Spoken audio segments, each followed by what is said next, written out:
We'll call the January 8th Joint School Board SAU 44 meeting to order. It's, I think, 6:19. And we will do a roll call to ensure quorum. Shane Wells. Absent. Bree Hunter. Yes. Tim Janneberg. Yep. Barbie Hartford. Keith McGuigan. Yep. Okay. There's 3. Christine Dabrio. Yes. Kathy Brosnan. Here. Susan Levinson. Yes. Rosalind Chavda. Yes. Jackie Snow. Yes. So we've got 5 in Nottingham. Brian Monahan. Bruce Patrick. We have a vacancy on the Stratford board at this time, so we're only anticipating 4 members. Debbie Hinrichsen. Yes. Carrie McMahon. Yes. So we have 2 from Stratford, 5 from Nottingham, and 2 from Northwood. 3. Sorry. So we do have a quorum with 10. So at this time there is no public, so we will not be having public comment. We have Gary here filming, which is fantastic because it's an off cycle, I guess, for your schedule. We'll see. Yeah. So I guess Gary does everything in Northwood in terms of filming, and there are conflicting meetings in Northwood for the last meeting of the month, the last Monday. So that's why we're lucky that he can be here this evening. So we have our audit presentation. We have Cheryl Stevens-Burke here from Melanson Heath, and she has been here since 5 o'clock working with the audit committee. She's been really wonderful to work with, along with the administration, in terms of the audit committee sort of cutting its teeth, if you will, and trying to do our charter and learn the ropes and so forth. We think it's been a really wonderful experience. It's something that will benefit the entire SAU and the boards, and we really are thankful to Cheryl for really helping us out and meeting with us, and we've been able to go a lot more in depth with financials and understand some things, so we're deeply appreciative. So with that, we've got some financials here, and we'll turn it over to you. All right, thank you. It's also been my pleasure working with the newly created audit committee. It's been good to be able to answer their questions for the various audits, the districts and the SAU. Also want to thank Marjorie and staff and Bob for their assistance during the audit. They are the ones that make these audits go smoothly without findings, and it's a pleasure to work with them. You do have the audited financial statements, and I'm going to talk about some of the highlights, and if you have questions, feel free to ask. I'm going to start with the independent auditor's report, then that falls on page 2, about the middle of the page. This is why you're hiring us, to give an opinion on your financial statements, and this opinion is what they call an unmodified or a clean audit opinion. It says that we believe the financial statements are materially fairly stated in accordance with generally accepted accounting principles, and those are the guidelines for financial reporting for governmental entities. Following page 2 on the opinion, there'll be a few pages that are titled Management's Discussion and Analysis, and I'm not going to go through that unless anyone has specific questions. So that's pages 3 through 8. That's, again, required supplementary information, so you need to have that information in your audited financials. It's really a summary of the numbers pages in the financials. The first page that contains the numbers is on page 9. It's titled the Statement of Net Position. And there's a couple of different ways to look at the financial information in governmental financial statements. So you see you have one column titled Governmental Activities. This includes all of the activity of the general fund, your grants, and your preschool fund. And that's a requirement of the financial reporting standard. This is using a long-term perspective. And when I say that, what I mean is there's long-term assets and long-term liabilities that are required under this presentation. So it's a full accrual basis, and it's much different than what you use to budget for the SAU. And some of the pieces of that are different than what you budget for are in the non-current section. So you'll see non-current compensated absences, 34,570. That's a liability that exists at June 30th, and it relates to time that's been accrued by employees. So if they were to leave the SAU on July 1, you would be required to pay them. And this is all a requirement of this page in the financial statements. What they're looking for is to see that all of the liabilities are on here, so just kind of everything out there in the open. Below that is the net OPEB obligation, and OPEB stands for other post-employment benefits. And what this relates to is there's a liability that exists out there because you allow your retirees to participate in your health insurance plans. Even though they pay 100%, they do drive up the current cost of health insurance. And so you hire an actuary to calculate based on life expectancies and healthcare cost trends and interest rates to calculate what the liability will be. So that is the 71,727. There's a new accounting standard that is called Governmental Accounting Standard 75 that will be required to be implemented next year. It's going to increase this liability. Currently, there's only a piece of the overall liability that's reflected on this page. But going forward, the GASB has said that they want to see the full amount. The number beneath the net OPEB obligation, the net pension liability, 2,005,820. This is a relatively new governmental accounting standards board. It's 68. What that represents is your proportionate share in the unfunded liability related to the New Hampshire retirement system. So your employees participate in the system. That system is not 100% fully funded for the benefits that are promised to those retirees. So similar to the net OPEB obligation, the New Hampshire retirement system calculates what the liability is out there. And if you go on their website, you can see their audited financial statements, and you can see the different line items for each district and for the SAU. So that's a very big number. And it's very concerning because it's the first numbers page that people look at. And when it's doing it, if you look down at the bottom of the page on the net position, it's putting your net position into a negative 902,873. And so it's very alarming to see that. Things to note, it's not a new liability. It's always been there. It is a new accounting standard, and that's why it's showing up here, and it's making things look rather ugly. You're not alone. Every governmental entity that's in compliance with the accounting standards is required to put this liability on the books. And this page of the financials and financial statement is mostly used by the bond rating agencies. You're not required to fund this liability. It's just that the accounting standards want everything on this page. They want to see what's out there. On page 10, so these two pages that we're looking at are using this full accrual method, this long-term perspective. So this is a very summarized statement of activities. It takes all of the activity from the SAU and it combines it, it summarizes it in what they call a functional basis. So going down the left-hand side of the page, you'll see the various functions of the SAU. And with the change in the net position, that's the third line up from the bottom, being negative 16,431. Again, these two pages are really bond rating agencies are looking at. Page 11 starts a different view, a different way to view the financial information. This is very similar to the way that you budget for the SAU. The reporting requirement has you reporting what they call major funds. So you have the general fund, your federal projects fund, and your preschool fund. Big focus area on this method of accounting, and of course it doesn't include those long-term assets and liabilities that we just talked about. The big focus on a fund basis of accounting or on the balance sheet is in the fund balance section. So you'll see in the general fund column, your unassigned fund balance is $472,440.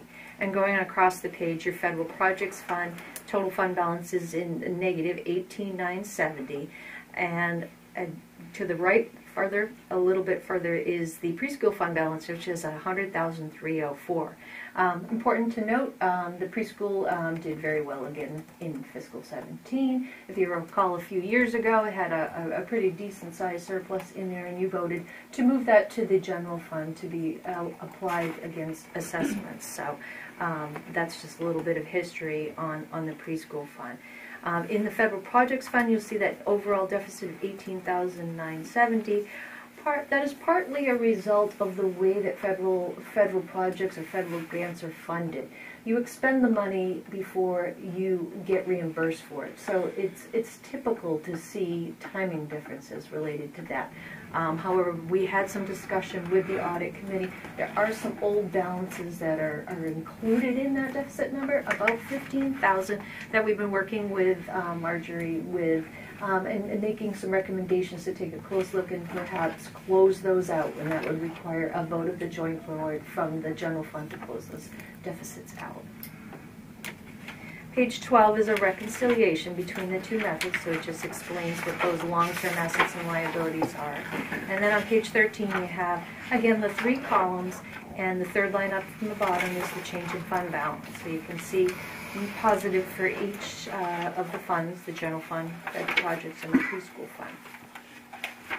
On page 14, another reconciliation page, and then page 15. Page 15 is a key page to look at. So some of the key pages in audited financials for governmental entities are the balance sheet with the fund balance and this budget versus actual page. So you can see on the far right column is the variance column, comparing the final budget to the actual amounts. Down the very bottom of the page on the far right, you can see the total SAU was net positive with the budget by $96,021. Primarily as a result of the general fund. You spent less than you had appropriated by about $52,000. So that's one of the key driving factors of the positive variance. And page 16 starts the notes to the financial statements, which in recent years with the implementation of the new GASBs, the GASB 68, the net pension liability, and continuing next year with the implementation of 75, a lot of this footnote disclosure relates to those long-term assets and liabilities that are on the book, as is true with the last few pages in the financials that relate to those items.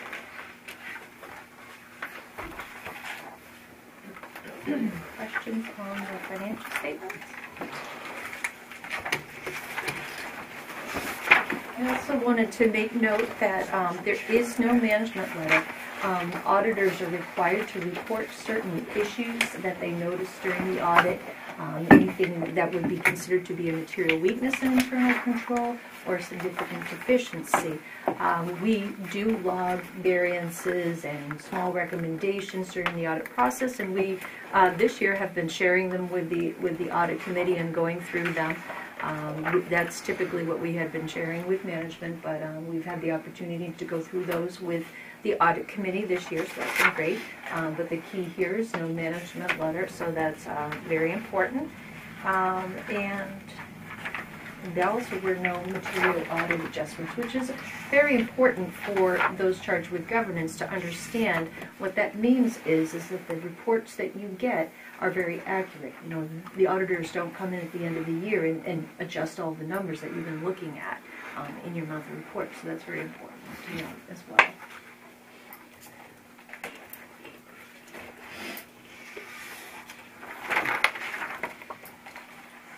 Does anyone have any questions and thoughts?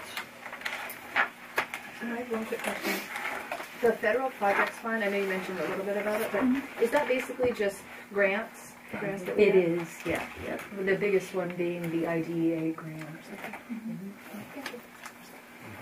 Cheryl, what does section 3 on page 20 mean? Custodial credit risk? It sounds scary, but it sounds okay. The custodial credit risk. And what does this is an old GASB that goes back many years for people like myself that have been in the business. If you remember, in the early 90s, late 80s, early 90s, you had a lot of bank savings and loan failures, and people's holdings or deposits with banks were not covered by the FDIC and they lost their money. So as a result of that, the GASB said, well, it's important for users of the financial statements to know if their cash is subject to credit risk. So the gist of this footnote disclosure is that it is none of your bank balance was exposed to it. So, and there could be different reasons for that. So it was covered by FDIC. If you have a collateralization agreement that covers your holdings in excess of $250,000, so that's important to note. All right, thank you.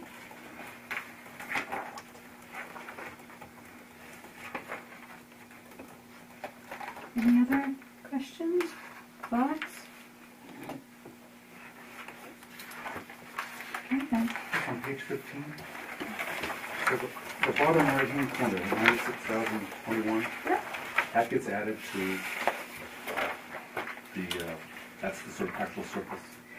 Essentially, yes, but this budget versus actual page includes the general fund, the preschool fund. So it's partly a surplus of the preschool fund and partly a surplus of the general fund.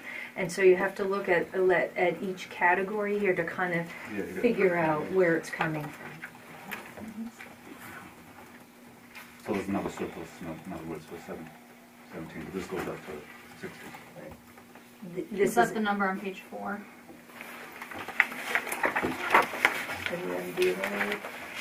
Unassigned fund balance is 472, 440. That's for the end of Yeah. fiscal 17. Yep, that's true. That's the updated amount, Carrie, what you were asking. Michelle, I think doesn't page 13 do a nice job too, showing the fund balances? It does. That's the change in fund balance. But really, if you want to zone in on fund balance, the best page to look at is on page 11. The district financials, if you're all looking at your district financials, there's a nice detailed footnote disclosure that further breaks this down, but for the SAU, it's relatively simple. And when I say that, if you recall, your assigned fund balances on some of the district might have the 2.5% retention, they may have encumbrances, but the SAU doesn't have that. So this is probably the best page to look at for fund balance. This is nice because you can see it year to year. Right. Some of it, yeah, And we have more documentation, Carrie, we're going to be handing out when the audit committee presents it. Oh, good. Thank you.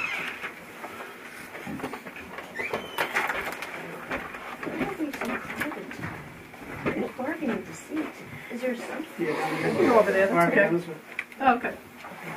Hi.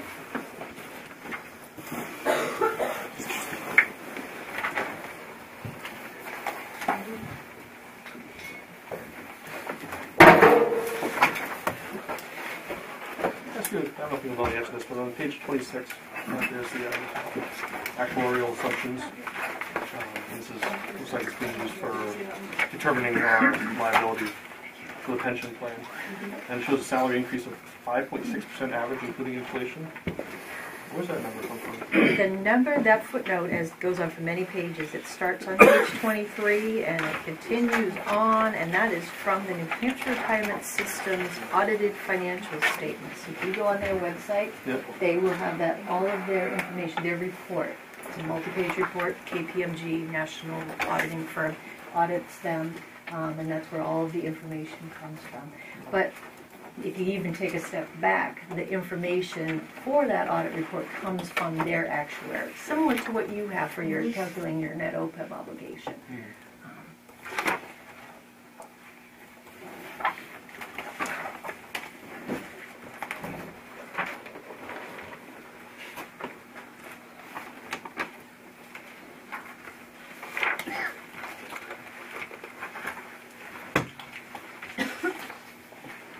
Anything else? Is there some good questions here? I think anybody else has anything?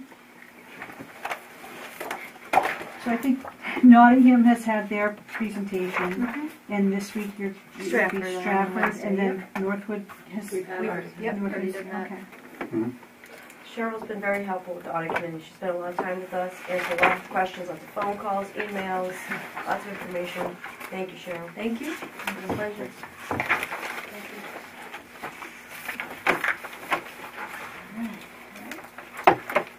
Thank you. Well, thank you very much. Thank you so much. Oh, you don't want to stay? This is, There's a seat I change. have three in a row, Monday, Tuesday, Wednesday. We'll see you on Wednesday night. On Wednesday night, right, Thank you. yeah. Thank you. Thank you. Thanks. Okay. With the board's pleasure, I wouldn't mind moving the approval of the minutes off so we can just continue on. The reason I'm saying that is that I'm looking through the minutes. We had a public hearing on these, on the date of these minutes. It was November 27th. We opened with a public meeting. We specifically opened it. We had, per statute, the lines identified in our budgets, both of them. Yes. And then we closed our public hearing, even though we had no public in attendance. And then at that point, Marjorie and Bob and Scott went through, particularly Marjorie, went through the actual budget with questions and answers and all of that. So that's not really clarified here. I thought that's something that we're going to have to take a few minutes with. So if you're willing, I'd just like to move that to the end. Is that okay with everyone? Yes. Okay. All right. Okay, so that will bring us to the Business Administrator's Report. We have the review of financials. And they begin on page 10. You have your preschool financials beginning on page 11. And following that on page 15, your SAU financials.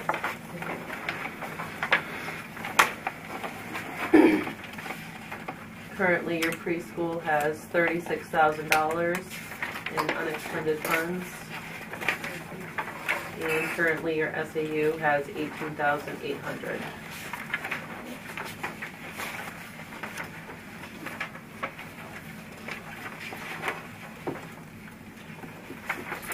And that's with a fair amount of encumbrances occurring. And next month we'll start anticipating expenses. And by that, you mean? We'll add the column for anticipations of Okay. anything else that we can't encumber at that point. Okay. Typically you see that more on the school side of things. Right. Not so much on the SAU, but we'll do it if we find things that are there. Okay. So looking at the preschool piece, it looks at this point as though Northwood, Nottingham, Stratford, everyone has paid in their apportionment to support the preschool on page 11? It's been billed out It's been billed out. because we receive payments quarterly. Okay. So once we bill it out quarterly, it just shows up as revenue even though we don't receive it until it's received. Okay.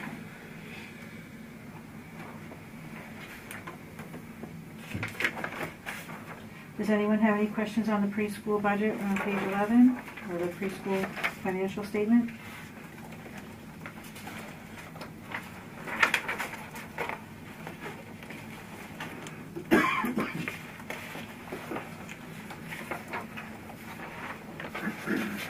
Page 12 is just sort of getting into all the expenses.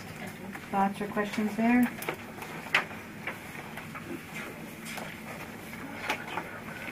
Continuation of the expenses into page 13.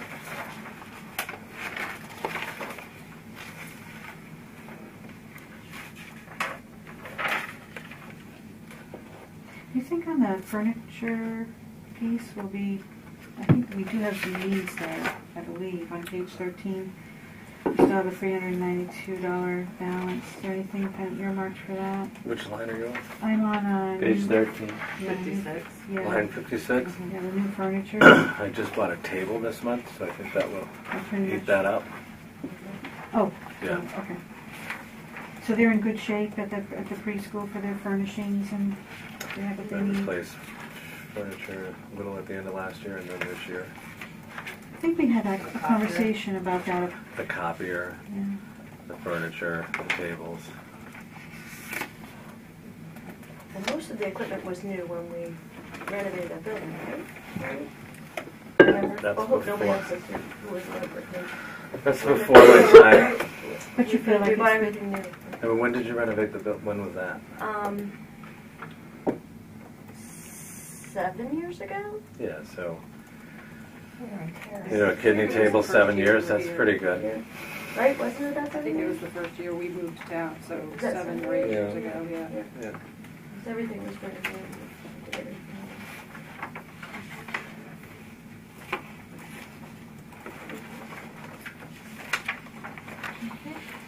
Any other questions, thoughts? Okay. So moving on to the final page, page 14.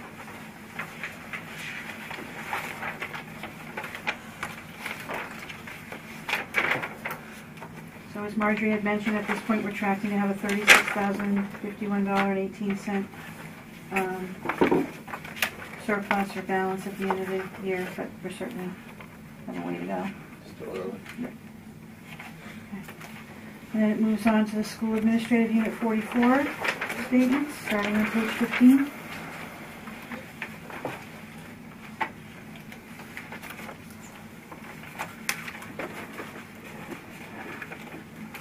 Any questions there?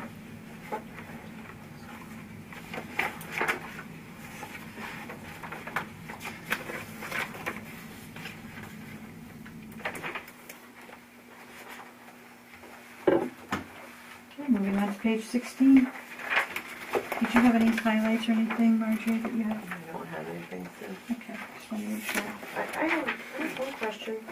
So this is the encumbrances for the rest of the year, right? So you're basically thinking of everything that we're going to be spending till June, right? Mm-hmm. So why do we still have a balance of $6,000 in the superintendent unemployment line?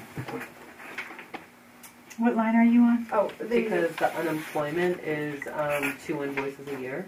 So the Okay. first invoice we paid $3,800, and I'm estimating that maybe $5,000 will be the second payment. So do we over budget that line? Yep. That's been significantly high in previous years. Okay, is there a reason we're over budgeting it? Was over budget the right word? You're looking for an average, right? Then Right. We just like with your budgets, we try to figure out what the unemployment's going to be, what the property and liability is going to be for each thing for Primex. Okay. So in past year's history, we've had a significantly high unemployment rate. Okay. Okay. So we So would it'd look be at the safe, actuals, yeah. we would see that maybe it was like Correct. 14 or 13 Yep. the last couple of years. Okay. And not only that, but after speaking with Linda today about the CAP program with Primex, in the past, they haven't broken it out the way they've broken it out this year, so it's been kind of hard to gauge over the past 3 or 4 years, because now it breaks out the districts individually, whereas before it wasn't. It was all lumped under the SAU, and it was left to us here to kind of try to figure out how to break that out. It wasn't anything that was actually given to us. So I think that's playing a factor into that as well. So now everything is completely separated out. So if they get a little bit tighter with that, we'll do it in the future. Right, because the SAU's been the umbrella, kind of like for everybody, and now it's, you know, going out individually. Did we adjust that for this coming year? I believe so. Okay.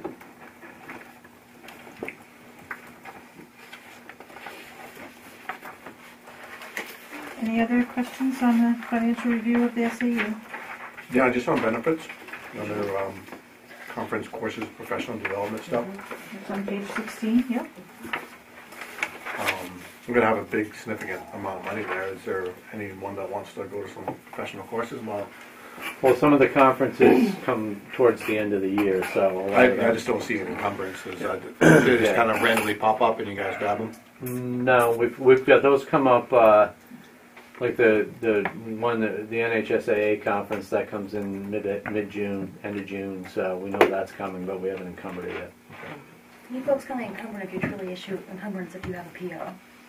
Right, I mean, we wouldn't encumber, like that one line, $2,150, we wouldn't encumber that and then release it afterwards. It doesn't give us accurate financials, so we'll just encumber it as it comes in.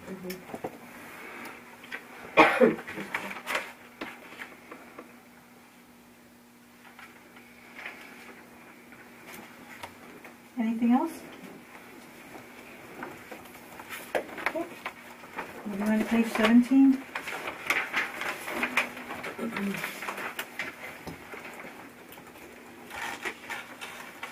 The website fees, I just need a little refresher on what that's about. It's at the top of page 17. It's line, For our website hosting? so it's, okay, a contract with the company that's hosting. Right now we have it fully encumbered because with Roddy, for some reason we have like, until we switch everything over, we actually have like 2 companies hosting our domain. So until I believe like a week or 2 ago, until recently, we're switching it over just to Gator. I believe it is, to just be our hosting website as opposed to Daystar. Gator is Another web hosting company. another, okay.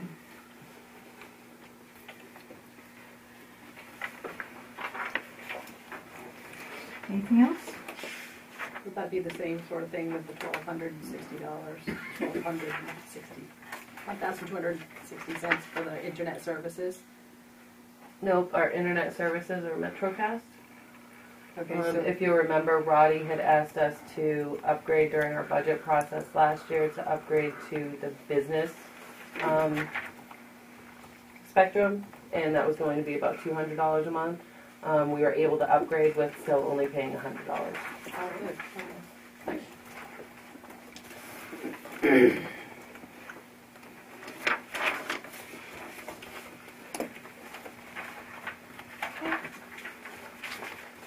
Moving on then to page 18.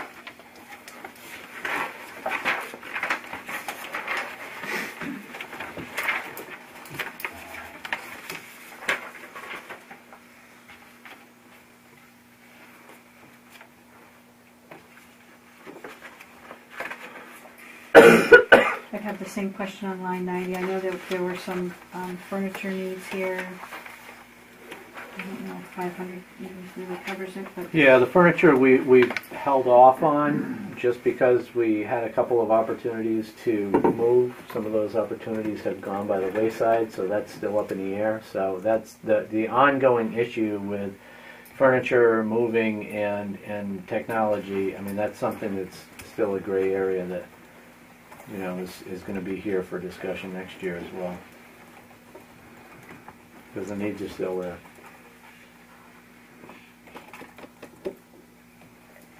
I've noticed they've been doing some renovations or something, it looks like, across the street there. I don't know if they have renters or whatever going in. The Hannaford's Yeah, building, yeah. I don't know. I've been noticing that too. It's a consulting. After we Yeah, had there's somebody inquired in there. about it, they actually put out a big billboard that was advertising that. They were looking for somebody to lease it. See, the biggest issue over there was not the renovation of the building itself, because they said that they would do the flooring and the paint and everything else for the building, but it wasn't big enough for us. We needed the barn. And the barn was a wholesale renovation by itself, so that's the piece they didn't want to take on. I don't know what they've got over there now. But I noticed the same thing. Yeah, I've noticed them there a few times, but I didn't know if they were doing renovations to start with or whatever. It's a company owns it now. A company owns it? Either they bought it or they're leasing it from some consulting firm. So maybe it's worth talking to them, the new place, and see if they're willing to do something.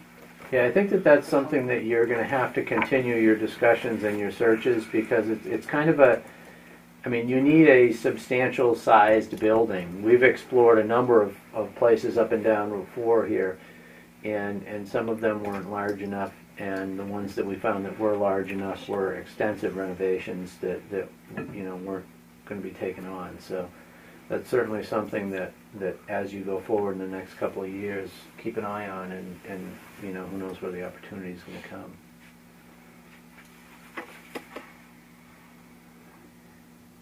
I mean, this building is adequate, but you can see here tonight, you know, it's tight. Cozy. Centrally located. Cozy sometimes. Centrally located. That's what's nice. It is centrally located. That's the nice thing. That's the best part of it. Yeah. How can we meet here because of space?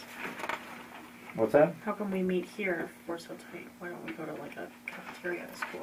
We had tried that before. Yeah, it's a big, everyone was traveling around and we were hoping to get more community involvement, but it didn't happen. So we did do it for an entire year. Yep. Are there any other questions on page 18?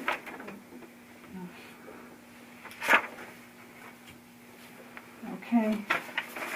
And then anything on 19?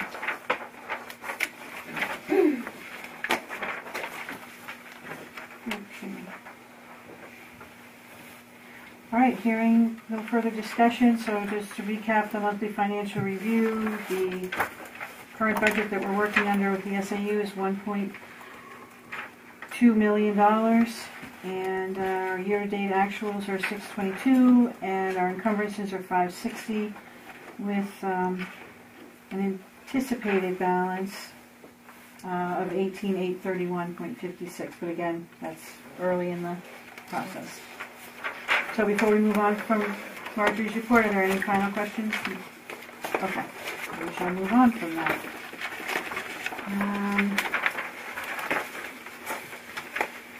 If you wouldn't mind, if we could do the preschool and surplus discussion with the report of the audit committee, that might help just put everything together. If everyone's okay with that? Okay. So we'll move on to the Assistant Superintendent Student Services report.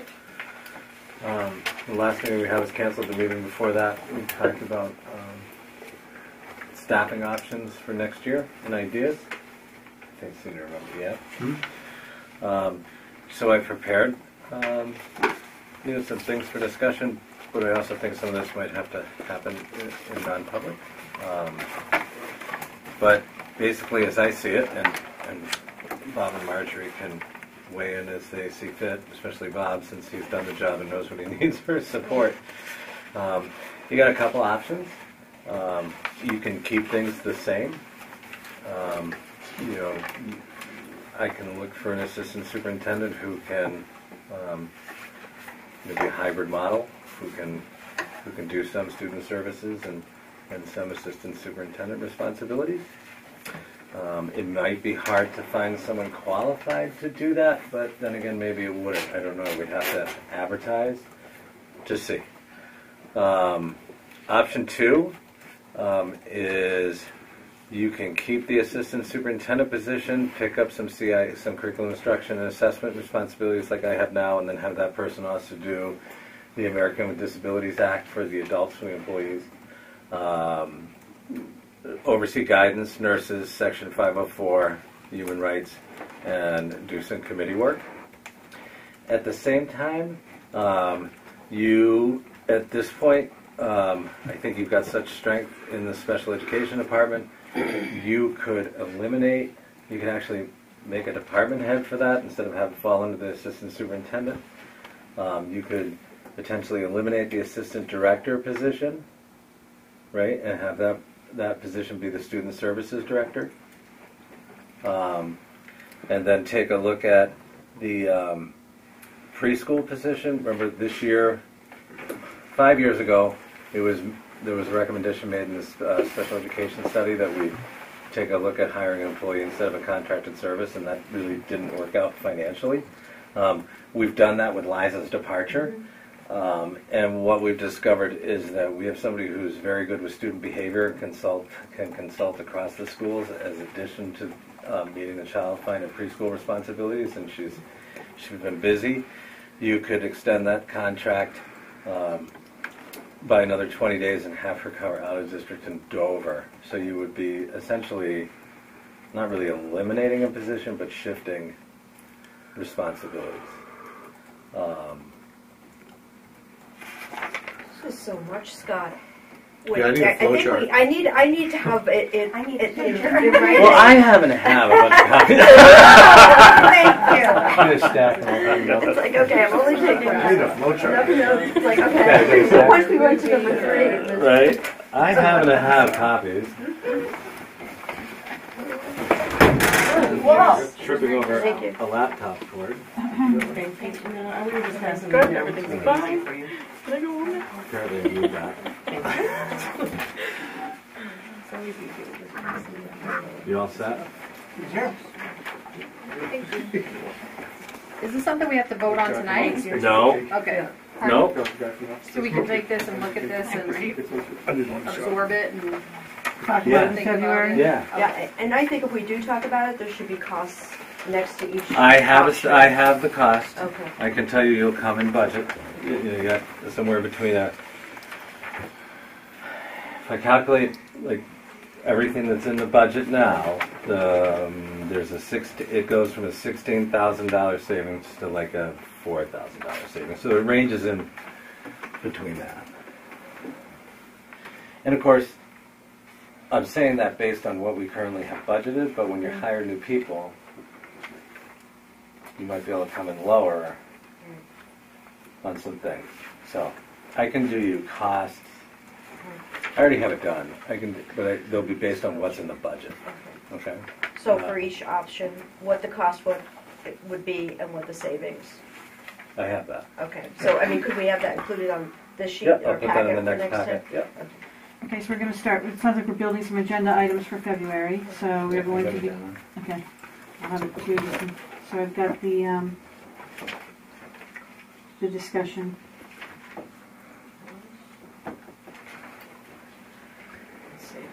And actually, under number 2, it should say special ed coordinator, not director. I'm sorry. On option 2, the last 2 lines, those should be special ed coordinators, which they already exist. So we'll have costs. Okay. So just to kind of recap, we've got the status quo, which is currently superintendent, and then the hybrid assistant, special director of student services, and everything else stays the same. Yep, and then option 3 is just how it used to be before we came. You have a superintendent, director of student services, and then Assistant director. right, and you have your business administrator. So you have a three Yeah. person Yeah. team. Okay. So can I, it's hard for me to understand the differences because I don't think I understand fully what the responsibilities are in the first option. Like I know it's what we have now, but I don't necessarily You want know to how talk it's about different that? than option 2. You know what I mean? Do you think you could cover a little bit of that? Yeah, I can tell you that. So the difference there is in option 1 you have an assistant special ed director, which you currently have now, right? Yep. So you would eliminate that position under option 2 and just make that person the director of student services. They take care of Co-Brown, they take care of the elementary schools. When they have difficulties in Dover, the ALT program, all of the homelessness, the court stuff. And that's stuff that you do now. Is that what you're saying? I parcel it out based on who I have working with me. So, like, I go to court, right? I take care of the ALT program. Nate's the assistant director. Nate takes care of McKinney Vento. He's the LEA at Co-Brown. He's in the schools. I'm the LEA for Dover because it drops from like 100 kids to 15. So, right? Yeah. And then Section 504, which is up above there, so that's another regular ed disabilities program. And then Nate also takes care of the mentor program with Jude and Kat Brown in Dover. And then he also does all the out of districts right now. And I keep like 2 just to keep my head in the game. So option 1, I'm not a lot of people. There's some difficulty with people shifting between special education and general education. I seem to be able to do that okay. So, that's the sort of difference. Does that help you? Yeah, a little. It's a lot, so it's hard, but that does help. It is a lot. Yeah. So would you say it's your recommendation to do number 2? Or what is your I think I'd like to wait for you guys to digest through this stuff, and I'll give you cost, and then I'll make a firm recommendation. Whatever recommendation I make, because again, I'm trying to manage this.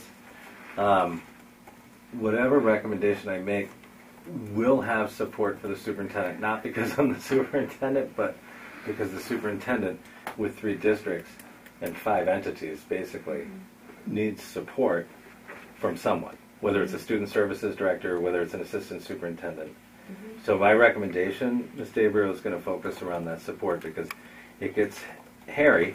And when I first started here, I was student services director working on my superintendency, so I was able to float in and give Dr. Godomsky a lot of support during budget times and meeting times, and so my recommendation will focus around that. But I'm also cognitive of, I'm aware of the cost associated.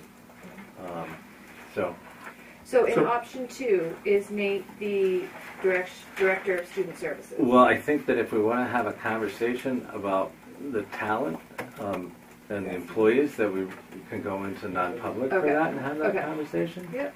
So later at the end of this meeting, we can go ahead and discuss that in more depth with staffing. So again, that was my question about dividing and conquering when it comes to meetings and all that stuff. I think we can talk about that in non-public. That still? Well, I'm not. My question is though. Right, we're going to go non-public, but I think it's public, but it's all right. No, what's your question? Well, I just, I mean, are people going to be? Yeah, we can go non-public. So some of the recommendations that we did have from NESDEC was that we had some support and you could cycle through meetings and share that. And so we've always had a superintendent, student services director. Actually, we changed the title when you came on board to be more expansive. I just want to make a correction to that. If your number 3 is what we had before you came on board, I believe we had a superintendent, a special ed director, and an assistant special ed director, and a preschool coordinator. The special ed coordinator, weren't they just within the districts? Your buildings each had Yes. a full-time one. Right. Okay. And so you had a student services director. Well, we called her the special ed director. It's the same thing. Right. It's So I mean, that's what I'm saying. We had a special ed director and an assistant special ed director, and we changed the title to include all students when you came on. So I just want, if you said option 3 is what we used to have, I just wanted it to be what we Actually, option had. 1 is option 3 is. I think option 3 is intended to be what's been the history of the SAU with a superintendent, a director of student services, assistant special education director, and titles were, Right. And then you had a business administrator as well, obviously. So you had those 3 key. Yes, Barbie? Well, first my question is, what does the LEA for elementary and CBA mean? What is the LEA? Local education agency. So any special education meeting that we have, wherever it is, we need to have someone who has the authority, who is the LEA. So in your elementary schools, Mr. Sousa, Mr. Holrick, and Ms. Brewer are LEAs. In Northwood, the 2 building administrators, Ms. Young, Mr. Alford, and then the other half of Ms. Brewer is the LEA. And then in Stratford, your LEA is either me or Ms. Pagarian at this time.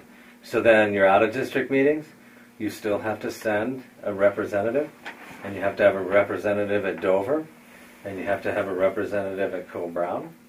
And I think some of the challenges that you had prior to our arrival was that your meetings weren't well attended by your LEAs, and there was some issues there. And then you also need an LEA for your preschool. So right now we all interchange those as we need. And your other question, Barbie, was what? Well, so knowing now what the LEA was, and it's still, and maybe it's just because I don't know enough, but wouldn't it make more sense to have the LEA for the elementary be the same person as the LEA for CBA? For CBNA? And for Dover and all that, because wouldn't it make more sense to have that person following through with all of the students? You couldn't cover all those responsibilities with one person. I mean, right, your coordinator in Northwood and Nottingham is pretty tapped out, just being the LEA for Northwood and Nottingham. You couldn't have your LEA responsibilities covered by. But you're looking at having one LEA for all three. Well, no. Elementary. Are you talking LEA, option special- 2? That would Yeah. be for Northwood. I'm sorry. That would be for Northwood and Nottingham. So Stratford uses a different system. They use a stipended system. So the LEA is actually the district, isn't it? Yeah. So you have people in Northwood that can do it. Nottingham has people that can do it. Stratford. So they have people in that do it at those special education meetings. Could your administrators be the LEAs? They are sometimes. Okay, but you didn't mention it from I said Stratford. Kathy, yeah. Oh, Kathy Karen. but Scott couldn't? He can be. Right. Yep. So if we go into non-public to discuss this, at the end of the meeting, we'll be discussing staffing issues, personnel type issues, the overarching concepts around, how it's set up, such as this public document we would discuss publicly. So we'll limit our conversation in non-public to discuss personnel. All right. Are there any further questions around this, these options in a general sense? I don't Yes. see why we're having the big discussion today without all of the information. I mean, Okay. shouldn't we wait to have the big picture before we go into non-public to talk about little pieces, and we'll forget by next month when we have to make decisions? Well, you can just have an assessment of personnel to take with you in your thought process, and we can be, brief with it. And then come Very. back next time with cost structures. Yep. And again, it's the will of the board how you want to handle it. Barbie, you had another? What is McKinney-Vento? Homelessness. Okay, thank you. There's a flyer Right. on the way Code out. for that- homeless. yeah. What? It's code for homeless. Code. It's federal code. Can you, since she's mentioning it, can you just Well, we have a briefly number of kind homeless of people that have never seen it. Yeah. McKinney-Vento. do a little So, narrative on the requirements for the districts? So I'll talk about McKinney-Vento, not something we talk about a lot because it's pretty confidential. So each of your building has a building level homeless liaison within that building that's part of their job description, right? But you're also required to have somebody at the SAU who can hear appeals and determine homelessness and communicate with the state liaison and with the other districts, because a lot of the times what happens with homelessness is you have a, let's say we have a student from Northwood who becomes homeless and goes to a hotel in Portsmouth, right? So we're required by federal law to develop a plan to get that. The family can make a choice. They're like, we're going to try to secure housing in Portsmouth, so we want them to go to Portsmouth. Okay, we don't have a lot to do with that. But if the parent says, we're homeless, we're staying in Portsmouth, but our intent is to move back to Northwood, right? Then we're required to pay for the transportation to bring the student back to Northwood and then bill Portsmouth back at 50%. I mean, you can come to a different agreement, but the way the law says is that the districts will come to agreement how to share transportation costs. There really is no point in having a discussion other than 50%, or else you're going to have 20% here and 30%.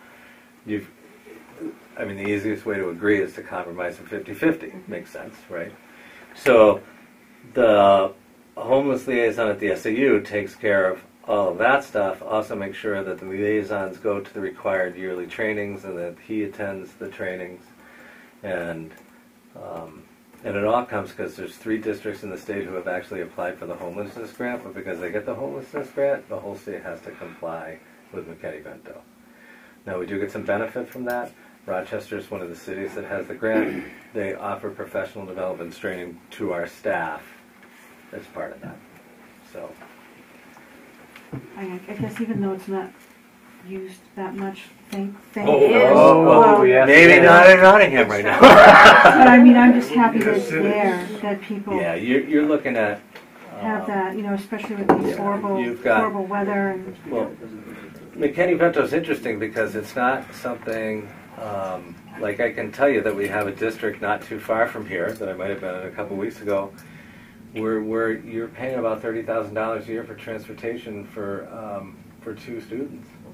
So while the frequency isn't great, the budgetary impact can be great. But the life impact to And the children life and their impact? disruption Right. and Now, their education to some of these Yep. things that can happen to Yep. them is, and I'm just yeah, thankful that there's something there. and there's more than that there. So the other piece that happened is Title I in each of your districts is required to set aside funds out of their allocation to meet the needs of homeless students, so backpacks, school supplies, things, not food, but things like that are coming out of your Title I funds to support those students that are in difficult situations. And if you think about it, every time you change school, you lose your, you lose 3 months, you lose 4 months, you lose 5 months. So if we can maintain our students when they become homeless in the school of origin, that's a benefit to them. And it's a long-term benefit in that hopefully they'll achieve and succeed and have a life where that doesn't happen. Yeah, their continuity of their friends Yeah. and their studies. Friends, and- Yeah. That comes out of our special ed transportation budget, right? Next year, it comes out of your homeless transportation budget, but we've created new lines in each of the 3 districts to help sort of delineate that, so it is clear. But currently, and your practice has always been, it comes out of your special ed transportation lines. And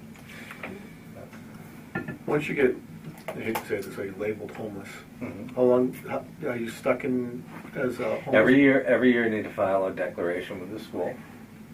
And for instance, I can tell you that one of our cases would go to the end of the year with that student with a homeless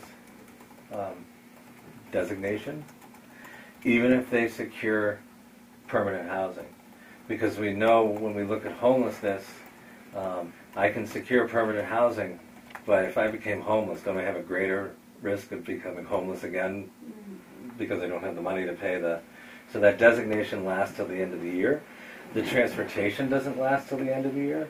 And the cost of the district might not last till the end of the year, but the student status stays to the end of the year. And then every year, the families need to come back in and meet with those designated employees and declare.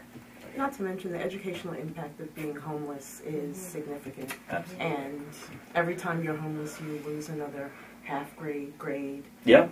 Every time you change even schools. kids who are upper SES who move schools have negative impacts. So imagine being homeless. And I think there's, a greater impact is on society, not just in the schools, is that you want your citizenry to be productive and make money and contribute. And so these families are, they're not looking to be homeless. So it's not just a budgetary issue. It is not just a budgetary issue. No, I mean, that's the really the issue, the consistency of these children. Yes, Barbie? Thank you for saying what that was. I didn't understand. So I'm just wondering on option 2, you have cons on everything but option 2? Actually, I think the cons are on the next page, aren't they? Oh, they didn't show up. All right. I can list that up for next time. The con is that they didn't show up. Cons didn't show up. So we'll take this up at our It's been next through some meeting. major If editing. everyone can just maybe bring these back, and then you'll have an updated version as well. So- Yep. Okay. And at the end of the meeting, we can have a motion or not to go into non-public to discuss the personnel matters related to this, and then we'll be very narrow in our focus on that. Is there anything else on this matter? All right. That brings us up into policy DJE on bidding requirements, which is on page 22. What happened to secretary? I'm sorry. Where's our 8? Thank you. I thought we were on 6. Oh, yeah, 8. Yeah. Sorry. So page 22 is the second reading for policy DJE. On page 22.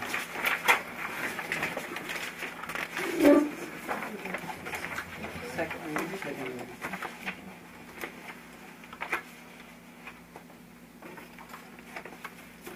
So we talked about this at the last meeting, and you're stating that it was a requirement, and that the local schools would still have their Correct. This is solely for the SAU 44 office, and each of you have your individual policies in your individual districts.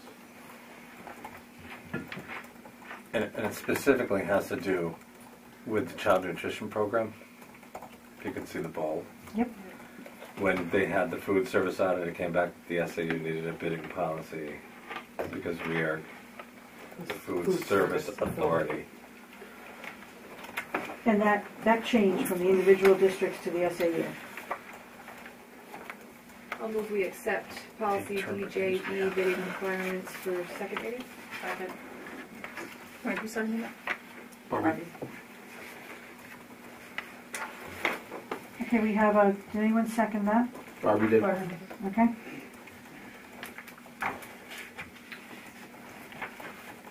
Okay, and you've got Christine and Barbie for that? Okay. All right, so we have a motion to accept policy DJE for second reading, which will finalize it.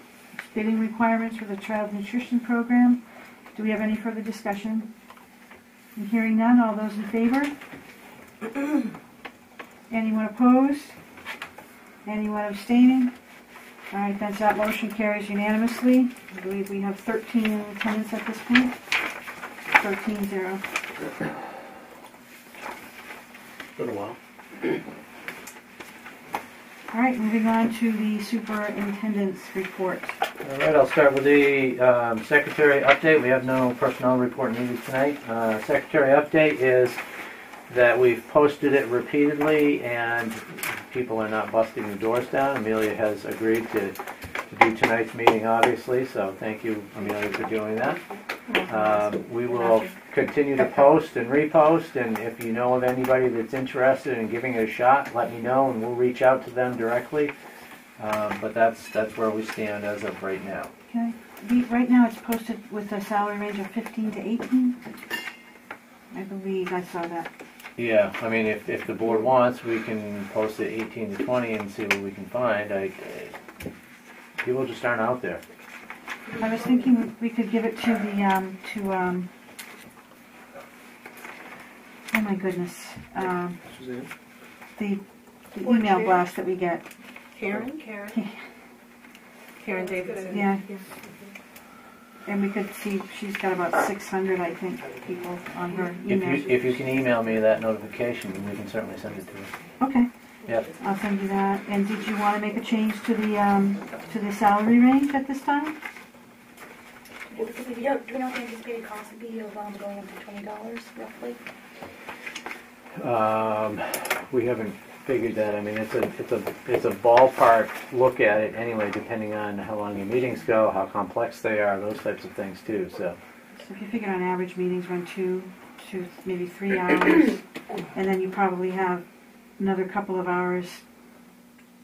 Well, when I do it, Dr. Domsky knows, but for Stratford, most of the meetings will run an hour and a half to an hour and 45 minutes, and I can usually get everything compiled. Well, not the earliest ones, but not the budget meetings, but like when you're in, We're all like, what? like from May till October, it's been that short. So I usually get Well, no. It's when you have your board meeting and there's nothing really in to talk about. So no, when it's the summer meetings. Come on, you guys, this is not time. How much time How many hours do you take to do it? It usually takes me about 7 hours to compile everything from the audio and what people send me to put in, whether it's a JPEG that I compile or if I just throw in the policy. So you're looking at 11 hours. So say 8 hours for the SAU though, times $20. That would be $160 a month. Okay, so what do the rest of the districts pay their secretaries? I don't even know. I think we're paying. What do we pay? I don't even know. Everybody's in the 18 to 20 range. So if everyone else is 18 to 20, why don't we just increase the SAU to 18 to 20? Right? Okay, so the discussion, we're trying to keep everyone on so the discussion is turning out here that roughly everybody's between 18 and 20 at all the districts. So does this board wish to be in that range as well? I think that's... Do we have a quick motion for that? I'll make a motion to increase the starting range for the joint board secretaries to the $18 to $20 range. Second. Okay, so we have a motion. So that's the, Oh, sorry, I thought you were going to say further discussion. Right. Do you have any more? All right, yeah. Well, is that all it comprises of is 8 hours? I mean, I know it can fluctuate. Is there any other additional duties besides this meeting? Sometimes we don't even have, we skip months without We skip months, meetings. yeah. I'm just wondering, you know, is there... No, you can't take the job. No, I don't. Are we typing in his sleep? No, no. So that's it. That was the job consistent, okay. Okay, any other discussion on this one?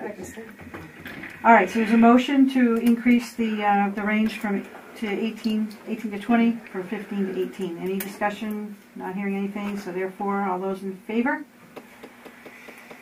Anyone opposed? Okay, that motion carries unanimously. We have 13 here, so it's 13-0. No one's abstaining.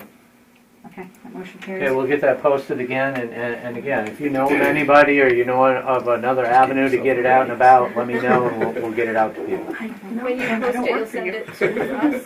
I mean, I could. So we can, I can send it to all the board members, yeah. Thank you. we can post it on Families for Notting Hill School and our page. Okay, so for action items, when that'll get posted to the school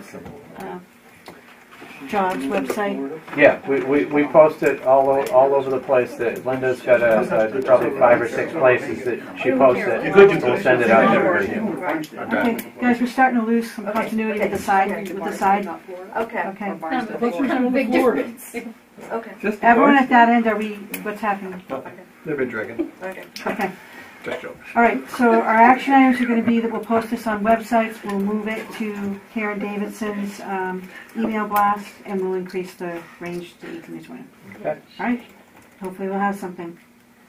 On under 9 on C, appointed treasurer. Right now, you don't have a joint board treasurer for the SAU. Carol Lord was our treasurer, and she has resigned her position for the Stratford board, so that's presently open. So I'd like to make a quick recommendation on that based on some conversations we'll be having with you from the audit committee. One of the things that we'd really like to firm up here are the cash flow, cash management, cash flow, and try to see what we can do to infuse cash flow with the SAU. We're going to be making some recommendations for a study, but one of the things that has come up in the recommendations is that the joint board see the same manifest that you see locally. So we were thinking that we could put Debbie in the interim because she's got experience with the processes and she's seeing some of the issues that are going to be arising. And then come March, you go ahead and vote for a treasurer once some of those things are established and put in place. So that would be our. Willing? I think so. But I'm going to do it until March. Okay, so Yes. the one thing that Bob had just mentioned is that usually they have a run. They have them pretty well scheduled. I think Thursday is what I was familiar with. But there'll be a day where you have an AP run, you have a payroll run. Sometimes it could be different days. But they need to have a signature, so you'd have to be able to be very flexible and come in and get those signed so that nothing gets held up. Okay. You're good with that? Yes. Okay. And you would need to come to the SAU and meet with Nancy and go over to the bank and sign the signature cards and get that taken care of. And again, it would be just until March, at which time there would be an election for a treasurer at that time. And then you can follow through some of the recommendations that are being made. So that's the background. It's hot, isn't it? Well, the heater's right here, so it's right on my I back. haven't said that in like 10 days, but it is hot. Okay. So do we have any other thoughts on that or any motions or anything on that one? Are you just going to appoint, or? The policy says that you can appoint, but it's with board approval, and I think that things should come from the board. I really So do. I'd like to make a motion that we appoint Debbie through March as the treasurer. And if no one takes the job, it still has. Possessions By default. Okay, so Tim made a motion. Second. Oh, sorry. Marie's got a second. And any discussion? Hearing none. All those in favor? Okay, anyone opposed? Anyone abstaining? Okay, so we have 12 in favor, 1 abstention, and the motion carries. Both of yourself. Thanks, Debbie. All right, the only other piece that I have is, put your hand this down. The only other piece I had, we had bids for our legal services. We had 4 bids returned. I'll let you take a look at this page before I start talking again.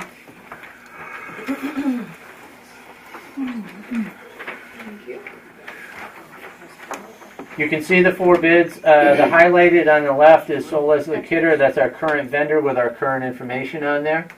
And then we've got Drummond Woodson, Wadley Star Peters, Soloway Hollis, and then Sol Leslie Kidder, Sayward Lomond on the right. So you can see that we've tried to compare them as best we can, or I should say Linda Osborne put this together, did a really nice job. So this is for your information. You can handle it any way you'd like. We do have the full bid packets upstairs that were turned in. Obviously, they are lengthy. I'm just bringing this forward to you to see what your pleasure is as a board. My thoughts are you've got a few different options. You know you can make a decision and with a discussion on the numbers that you have in front of you. You could have form an ad hoc committee to review all of the materials, or we could have them scanned in and forward each of you all of the materials that way as well, understanding that there's a lot of them. So we just got those bids closed late Friday. We opened the bids today, and this is the information we have to this point. So how would you like to proceed? I'm sorry, when you say you opened the bids today, oh, you mean you opened the packages? The bid package Yes. today, yes. And this is a 1-year bid, and we currently do not have a contract that we're working with our existing law firm. Yes, Same currently your contract has expired, and they're still using the highlighted cost structure. And this is for a 3-year period of time. One thing I did note, in working with our current legal team, they indicated to me that they don't think it's necessary to go to bid for legal services and certain services. So that was something that they had just mentioned for the future. But going to bid also enables us to get better prices. Yeah. I mean, if you see it's $195 for associates, but they're proposing $155 for associates. So I mean, bidding is going to allow us to make them compete against each other. So if I look at this shaded gray area, is this what we're currently paying? Yes. Yeah. And then I look over at the far right, and that's what they're proposing. Right. So they've gone up slightly on the partners, but come down on the associates. Correct. Okay. And before they never gave us paralegals, but now they are. It's a big difference between what they pay their paralegals and other companies. Okay. Is it up to the law firm to utilize their personnel the way they want to for us? I mean, we can request certain people for certain. I mean, the law firm that you have right now, there are a number of people that we work with because they've got very different strengths. Right. If it's a personnel issue, it's one person. If it's a contractual issue, it's another thing. So do they also tell you if the person that you're proposing to meet with is a partner, or so you can make a decision? Yeah, it's on the letter. Yeah, we could. Yeah. Now, are you comfortable with what we have now? Do you like them? Sol Leslie Kidder does a terrific job for us. They're really good. You do see a lot of them out there. I think they're one of the premier firms. The Kidder Law They work with Conference a lot is of named groups. from them. For them. Education. Yeah. Yeah. And I think Stratford, we've been working with them for several years for a contract. And Brian, we brought this up before, that we would like to continue to work with them, right, with the contract negotiations. So, I mean, there's so much history with our contract. It's been going on for 4 years. Well, that's a really good point. You got your institutional history, you know, of not only the negotiations, but a lot of the other things that have gone on over the years. Whether you're talking tuition contracts, bus contracts, negotiations, Special education. special education, or staffing or deliberatives. I mean, you've got a lot of institutional history there that's pretty valuable. And it's for 1 year, right? 3. 3. Right. But we're doing this for 3 Yeah, years. just And we're like going to keep it those for 3 years. So, I mean, these are pretty involved bids that came in. We did request bids. 3 years is hard. I think a lot of us are obviously very pleased with the services we're currently receiving. But what are your thoughts? So Let's have some what comments. happens if there's some change in personnel at that law firm and we're not happy after a year? We have to stay with them for 3 years if we accept this? Well, that would be the same with any firm. Okay, I just wanted to, for your contract. Yeah, well, again, we haven't looked at the bid or the proposed contract. There may be stipulations in there that regarding how one can withdraw from the. This is not necessarily a time-sensitive decision. So if you'd like, I mean, again, we can certainly, I can have Linda scan all the materials and send them out to you, but it's going to be cumbersome on your computer. If you'd like, we can make them available in the office, and if anybody's interested in coming to look at them, they can come into the office and peruse through all of the materials. Again, however you'd like to proceed. Rosalind, you had a. I was just going to say, I would rather that. I mean, I don't, unless everybody really plans to look at all of the materials. How long have we been working with these folks? It predates me. It's As long as I've been on board. 10, 15 years. yeah, it's been quite a number of years. And they do have a lot of information and continuity. Yeah, if they broke, we'll fix it. That's right. Yeah. Perhaps out of respect for the process, we should take the time to look at the bids. I mean, we asked for them. We do have the summary here with cost, and it does look like so Leslie Kidder is very competitive. So again, it's up to the board to determine if you wish to make a decision tonight, if you'd like to have those individuals that are interested in perusing the bids work through them and make a vote at the next meeting. Other options as you see fit, it's up to the board. Yeah, honestly, Put it on the you can send them to me, but I'm not going to peruse, Put it on for the next Because it's not agenda, gonna and mean that way, anything. anybody that wants to go take a look at it. Yeah.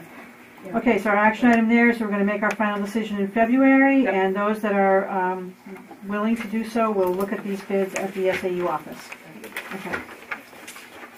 Okay, And well, then you can have questions and whatnot at the next meeting. yep, we'll have them available, and anybody that comes in, I'll let Amy up front, and I'll let Linda know. So come in at any time, and we'll have them ready for you.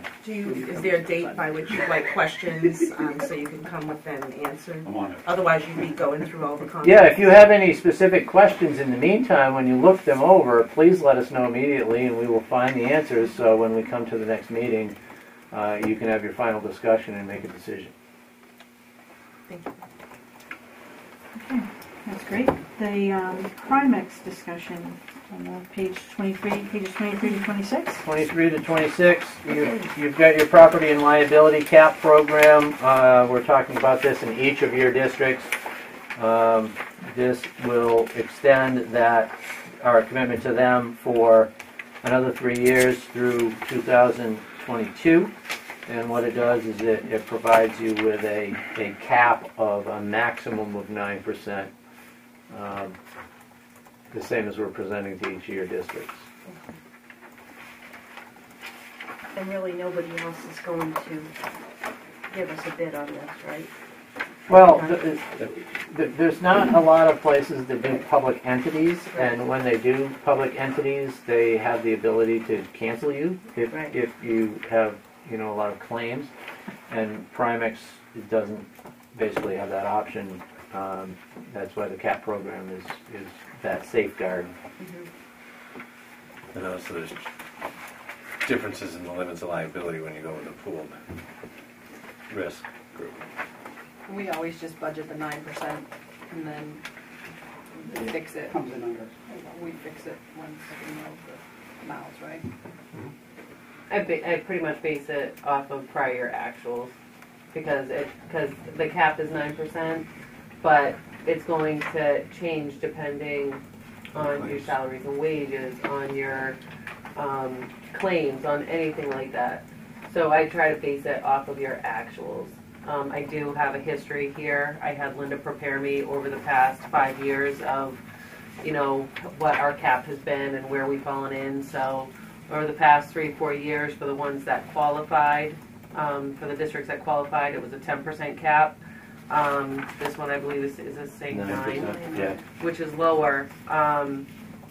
Northwood, their property and liability has actually been in the negative. It hasn't been going up. Their workers' comp, same thing. Nottingham, going down on their property liability, kind of seeing it even out on their workers' comp. It went down one year, went up by almost the same amount the following year. Same thing for Stratford, going down on the property and liability. And their workers' comp has pretty much remained the same. And the same thing for the SAU. It fluctuates here and there, but it seems like it's steadying out. So.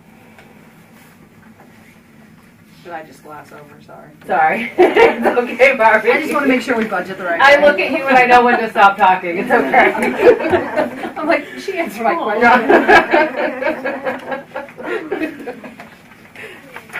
Perfect, as long as we budget the right way. And the districts are different because it depends on usage. Well, part of your when you're in a pool, an insurance pool, my understanding is that there's 2 separate pieces to enter in setting your rates. Part of it is the pool as a whole, which serves to keep your rates down, and then the other part of it is your individual piece. So couple those 2 things together, and that's where you get your increase or decrease from.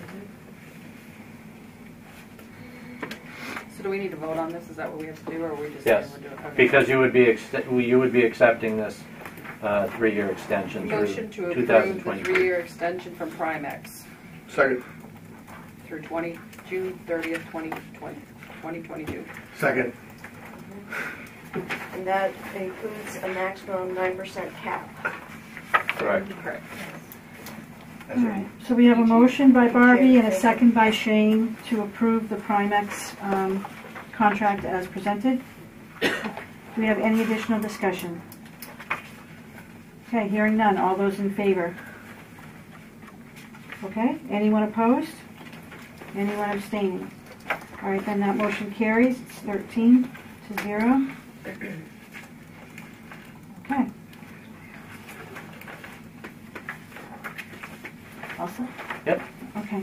So the next thing we had here was a grant funding discussion, and I think that is going to start to dovetail into the audit committee report. If you look on, Debbie, do you have copies of the reports for the? I don't have it stapled together with the recommendations. Okay, what do you have? You have the general report? Yeah, the report of the audit committee, Okay. and then with the recommendations. You want me to just pass around the whole Okay, thing? sure. And do you have the spreadsheet? Do you have that, or do I have that? Hold on, let me just... Okay, well, we've got the spreadsheets here too that show our IDEA grants throughout the period.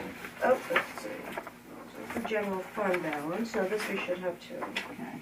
And we do have the recommendations as well for the SAU. So, You can pass those through. Well, those are coming around. What's swept? Statewide property tax? Statewide. It's your education property tax swept. So when you do your Do you have the adequacy, IDA that's stuff? so. Because I don't have that. Isn't that what you have too? I've got one. We probably need copies. So you know how you do your state education Go tax? to it. 36. I'll go to it. When that's calculated, so they come with your adequacy grant, Excuse me. then they take your swept off of that, which is the money you've collected within your district, Right. and then your adequacy is the number that's swept. And So let's say that you collected $50 worth of education property tax, and your adequacy was determined to be $100. You would keep that 50 and subtract off that 100 for your adequacy grant. Very simply stated, not accurate, but it's a little more complicated than that, but that's generally. Does everybody have SAU Sorry, recommendations? I dropped the ball No. here. Negative. No, and there's only one I don't think there are any more days. What is that? I'm sorry. I think it was from Beginning Fund fund balance. balance. General fund. There are more. Oh, you already have that? You need that? We need, Oh, and everything's. one share. Oh, okay. Those important things, circle them. You got one, you got an extra one here. Well, in your packet, you have the fund balance as well. So once we get all of this distributed, we'll look at what we have handed out.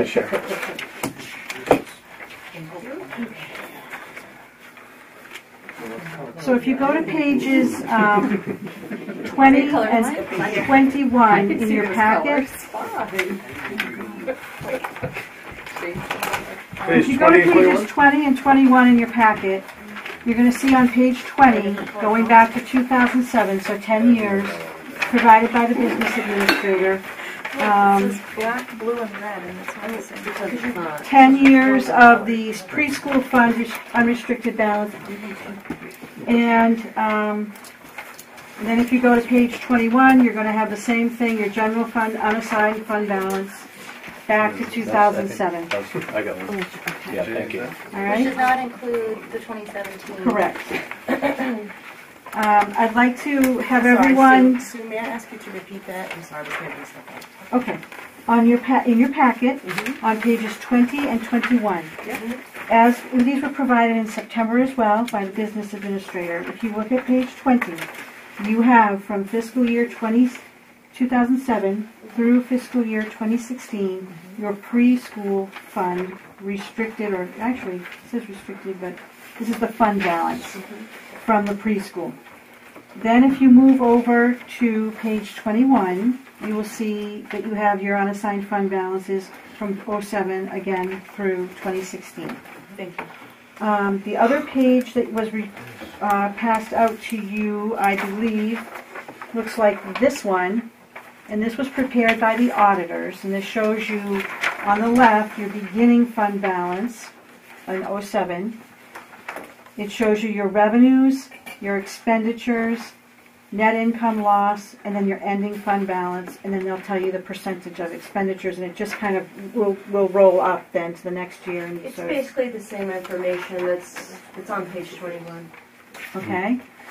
We're looking at the fund balance. And you're looking at general funds, so you are going to see operating revenues and expenditures rolling through those numbers as well. But not the preschool. Correct.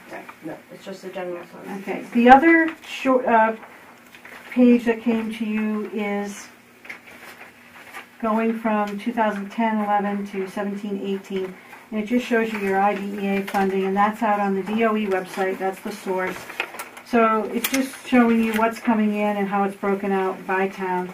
And again, looking for major shifts there. There don't seem to be a lot of major shifts. I see one in 11, 12. I just want to summarize that the IDEA grant is the largest grant that we receive, and it's our special ed grant, and the SAU manages the grant. So that's why we have how much each district is allocated, but then the totals. So the district is, the SAU is managing the total. So, And this is presented because it's a cash flow issue? I'm sorry? And this is presented because it's a cash flow issue? Yeah, so perhaps? if you look at the report that we've handed out, we basically, as a committee, and I'd like the other committee members to weigh in as well. We kind of tried to tell you what we were doing. We met with the auditors, we met with the administration, we looked at GFOA best practice in a few areas. And if you look back to your recommendations, you'll see some of the auditors' recommendations. Some of these recommendations flowed through all the districts, and you'll see your recommendations at the local level when you have your presentations there. And so basically what we're trying to achieve here is just to show you what the recommendations are. And as we talk through fund balance and we look through the best practice, if you will, it speaks to like volatility. You know, are you going to have problems with your revenues? Do you potentially have problems with expenditures? And you can see that at the local level you may have more of that around student issues, building issues because you own the building and so forth. Here you don't have those, but because of the way grants are funded, you need to be reimbursed. And so that becomes, I think the overriding concern here is that cash flow management. The committee met with the auditors again, talked briefly this afternoon with the administration as well, and we'd like to recommend that the auditors dig a little deeper and look at cash flow and look at cash management and so forth and try to close that gap between your inflows and outflows and help the SAU out with steadying the cash flow throughout. Look at the grant funding, the timing, and so forth.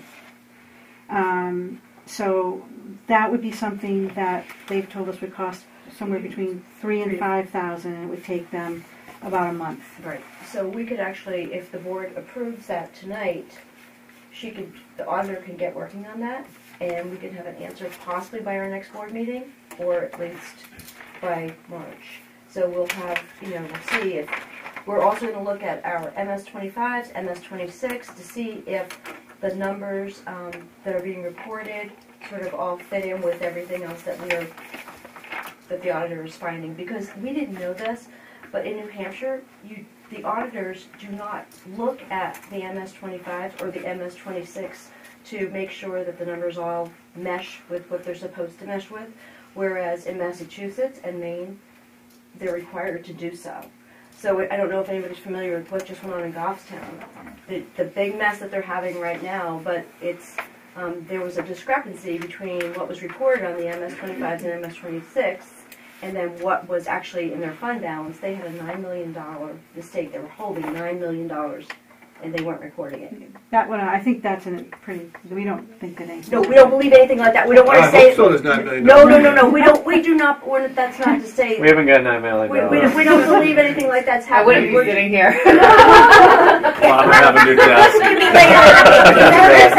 Where's the chair? What it did, it just sort of made us look at saying, well, we thought the auditors looked at the MS-25s and 26. You mean that's not part of your audit? And so this would be an agreed upon procedure. We didn't really talk about time frame today with the auditors. So she indicated that it would take... True, but she didn't say when she could start. Correct, when that's the SAU might have issue. availability. So I wouldn't want to raise expectations that just because we met with her today that they have availability. She has to that our schedule it. SAU can also shuffle other work around. I think something like that would have to be thoughtful and really well planned. Right. She sort of indicated that she thought Marcia had everything, she was organized and had everything ready. That's what she said. That's what she said about it. Well, anyway, an agreed upon procedure would take 4 to 6 weeks. It would cost somewhere between 3 and 5. They would bid it out to us. They'd give us an estimate. It's just something that they would agree upon. We would talk about. Your audit committee could work with them and lay out some of the parameters. And then they would have to schedule it. They'd have to put it into their schedule and perform those functions. So that's what we heard today. And basically they would just be looking at submissions to the DOE, they'd be looking at grants, they'd be looking at cash flow management, treasury function. Every town, I think, has their own treasurer, obviously. With Debbie being treasurer here, we'd be looking at create those manifests coming back and looking at some best practice around treasury. Maybe looking at the timing of when funds are sent into the SAU. They have to wait quarterly right now. And then there are other items that you need as well, which we can see in the financials that were at the end of the year were still outstanding around, billing back, I guess is what you would say, around some of the services that are provided. So this would just all be in an effort to really document and help us, if you look at the recommendations, come forward with reasonable policies for the SAU around fund balances and so forth. Go forward, and then you could really have, these things put in place. That was one of the recommendations from the auditor, is that we needed to have a policy about the fund balance. And we can't have a policy without understanding this issue with cash flow and everything else. So there's a couple of different ways to look at fund balance. You can look at it as two couple of months of revenues and expenditures. You can look at it as a percentage of the appropriations, similar to the way the districts do it. So those are the conversations. The audit committee met and looked at it in the second manner, hence that recommendation. But there is certainly discussion to be had. So I don't know if Jackie or Tim had anything else, or Debbie, to weigh in on this. I want to add something to the grants. This is our largest grant.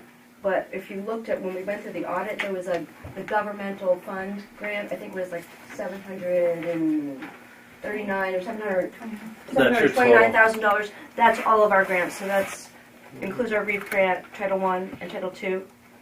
So yeah. And the only other piece of information you need to think about are the bill backs. Mhm. So when you add your grant to your bill backs, which are like your coda, your speech, all the like itinerant staff that you couldn't maintain in an operating budget other than part-time, the total comes to about, with the grants, comes to about 1.2 million in outlays and reimbursements.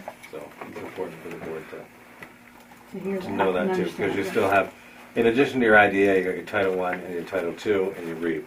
right. So which have maintained a steady amount over. They sort of coincide with the same pattern we're seeing with the IDA grants, because Stratford has had theirs done, and basically it's about, give and take, a couple $1,000s each year difference. So it doesn't really change. The reason why we gave you this, because it goes along with the fund balance. So something happened with the cash flow, and that's what we're trying to figure out. If we go back to 2007, we were able to pay our costs that the grants cover and not have to have such a large fund balance. So if you see in 2007, there was $37,000 or $56,000 at the end of the year. We started off with $37,000, so that was, and then we go on 83, 79, 55. But we still have the same amount of grants, and our budgets are paid by the district, so that's not impacted because we're paying that. Okay, so even if our budgets went up a little bit, we're giving more money. Each district is giving more money toward it. So really, it's the grants, and the grants cover a lot of things. So we have we pay the occupational therapist out of a grant. We pay our school psychologist. yes. Okay, so we have some payroll issues at a grant, so that's what they're talking about, that they have to pay this out and then they're reimbursed by the grants. So one of the things that we talked about with the auditor is instead of possibly paying the SAU quarterly like we all do, to either stagger it so that, say in June, Nottingham's paying their quarterly amount, and then Northwood would pay it in August, and then Stratford would pay it in September. Or I've discussed it with our treasurer and our town manager, and they don't have a problem paying it monthly to increase the cash that they have, so you don't have to have this big balance. The surplus is sort of used to dip into to cover things while they wait to be reimbursed for the grants. So at this point, we've got questions, so let's try to address that. I wanted to know how you came to the number 74,000, and also if you think there's a chance that that number would change after this next 4 to 6 week process, if we decided to do that with you. Okay, so the method that we used looking at it is that we looked at the... It's a percentage. It's 7% right. of the grants plus our operating budget. It's 7%, which is according to the best practice information we received. GFOA. Is it the GFOA? GFOA. That it's 2 to... So can you show that in the financials? That's the page. It's pages 13, I believe, and 15. Jackie, can you jump in? And wait, just to go back, you said 7% of the grants, and So you're looking at the valuation of the SAU, which really I think comes down to the appropriation, the 1.2 or so.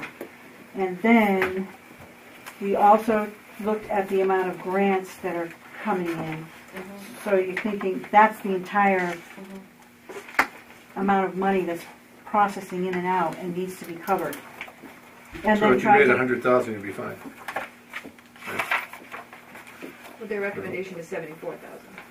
Yeah, that, Yeah, but I thought they recommended that you have 250,000. This is a very difficult decision for us to have because we weren't part of these conversations, and quite frankly, we don't Where is have all that? of the materials, so. So where is it? I don't even know what the 74,000 Yeah. is right now, so. Well, it was 474,000. Right, Yeah. great. So could you also mention, or I will, we were all surprised, however, the auditor says it's very normal that the fund balance and the regular monies is all commingled. So there's not a separate thing. And that, I think, surprised all four of us. But we spoke to them about it today, and, And they they indicated indicated that that's is normal. that's best practice for efficiency, that everything is just in one account. And It's all in So one. where are these? okay, what she did say Debbie, to can we us, get the nothing got up here? what are you looking for? What do you need? The reports to, the administration doesn't have Oh, anything. oh gosh, I didn't know what you were talking about. I have- I thought they went around the table. This. Okay. I don't even Okay. know what I'm missing. I'm sorry, Mom. All we have is So just a my question is, general- what exactly Yeah, that's are it. you looking for from the joint board tonight? Are you just looking for the decision on whether we want the auditing firm to do the review? Because I don't feel like I don't want to make a decision on the fund balance until we do that, because if the SAU is saying that they don't have a way to cover everything, but the auditing firm is saying that they can figure out a way, whether it be, the town's paying. I don't feel like we should make that decision tonight and leave the SAU short on something until we figure out a better way for their cash flow to come in. Because I'm confused. So the 7% was the audit committee said that? Yes.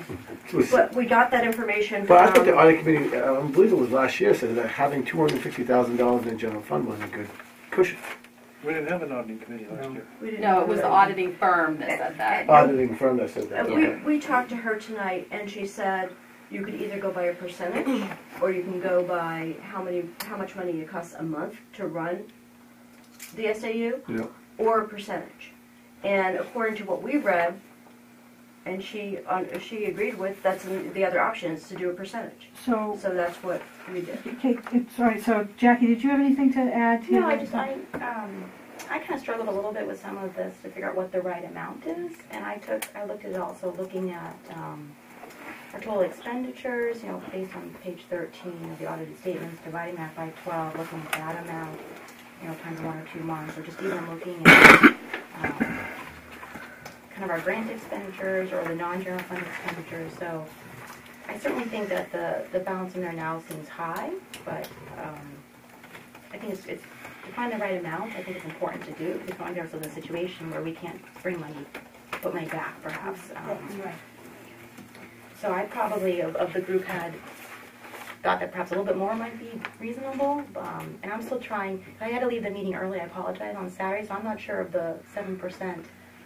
I still don't know. What is the base number again? 7% of the 1.2 million. It was 1.2 million plus the 700 and Plus the the grant money. It was looking at the budget Everything and the except grant. for preschool then. But Right. And why 7? Is that just general practice? Or? It was, Recommended. there's a range recommended, this was at the higher end. We got a lot of information from the auditor, and then Sue found other information, and Well, the auditor recommended that we look at GFOA. right. And that is a website anybody can look at. It's Government Finance Officers Association, and you can look at these things. Now, if you look back to your September packet, you'll see that the administration provided a best practice in fund balance. Yep. And it's in your packet, and I think we have a copy here. And again, there are multiple ways to approach it. So we have 2 separate fund balances right now. We have a preschool balance that I think is not in any contentious state, if you will. And then we have the balance that is sitting after the audit in the general fund, which is driven around from the SAU business. So the audit committee tonight is coming to you with a couple of thoughts around a way to calculate a balance there. We're also recommending that we have this additional work done by the auditors and that we move toward a plan for having policies regarding fund balance and procedures. And if you look at your list, there's also requests for procedures around disbursements and so forth. So Are we looking at spending that $3,000 to $5,000 out of this surplus? The three, it's going to be probably right in the middle there. I think it's going to be closer to 3. It would have to come out of the current budget. And may I just ask the recommendations? You have black font, blue font, red font. How do we know? The red ones are the newer ones. But how would They're all we know black. they're not black? Gas Black. 45, and you should draw a line, and above it is blue, and below it is Okay, sorry, red. hold on. Say that again, please. At Gatsby 45. Yep. So from Gatsby 45 up Uh-huh. is the last year, so the blue. So blue. And from consider implementing down is the current year, so that's red. Yeah, thank you. So there are no black, is what you're I need to saying. clarify something. Well, Okay, the- let's just go through their recommendations here quickly. Bullet points 1, 2, 3, 4, and 5. Okay? Those are just black ink. So they're not blue. No, there are just some, the in process of being resolved is in blue. $18,255 balance in fiscal year 2017 is in blue. And the next blue is next to GASB 45 OPEB, and that is addressed. The blue is nothing important. The red items are the ones that are newer, and they are consider implementing a fund balance policy from that point down. Thank you. I need to clarify. It wasn't 7%. It was 4%. It was the range was between 2 to 5. I'm sorry, we were here late on Saturday for hours, and it was 4%. And the range was 2 to 5, and so we were being generous. We felt at 4. We toward the high end. Thank It you wasn't very 7. All right, and that also tried to include the additional grant in addition to the appropriations or the budget amount. Right, it looks like that was based off of the general fund of roughly $1,189,323 and the $729,587, about 4%. Right. So what's the, go ahead.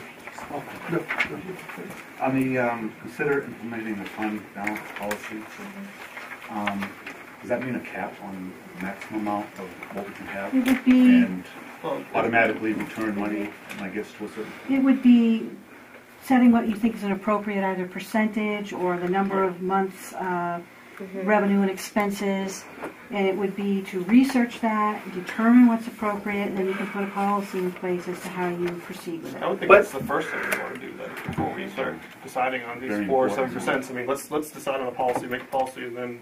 What you could do, if you want to, is to look at your preschool piece, which again is pretty straightforward, and talk about that distribution, and then have the auditors do their additional work, make some recommendations, pointed recommendations, and at that point make your distributions out of your general fund and make your policy.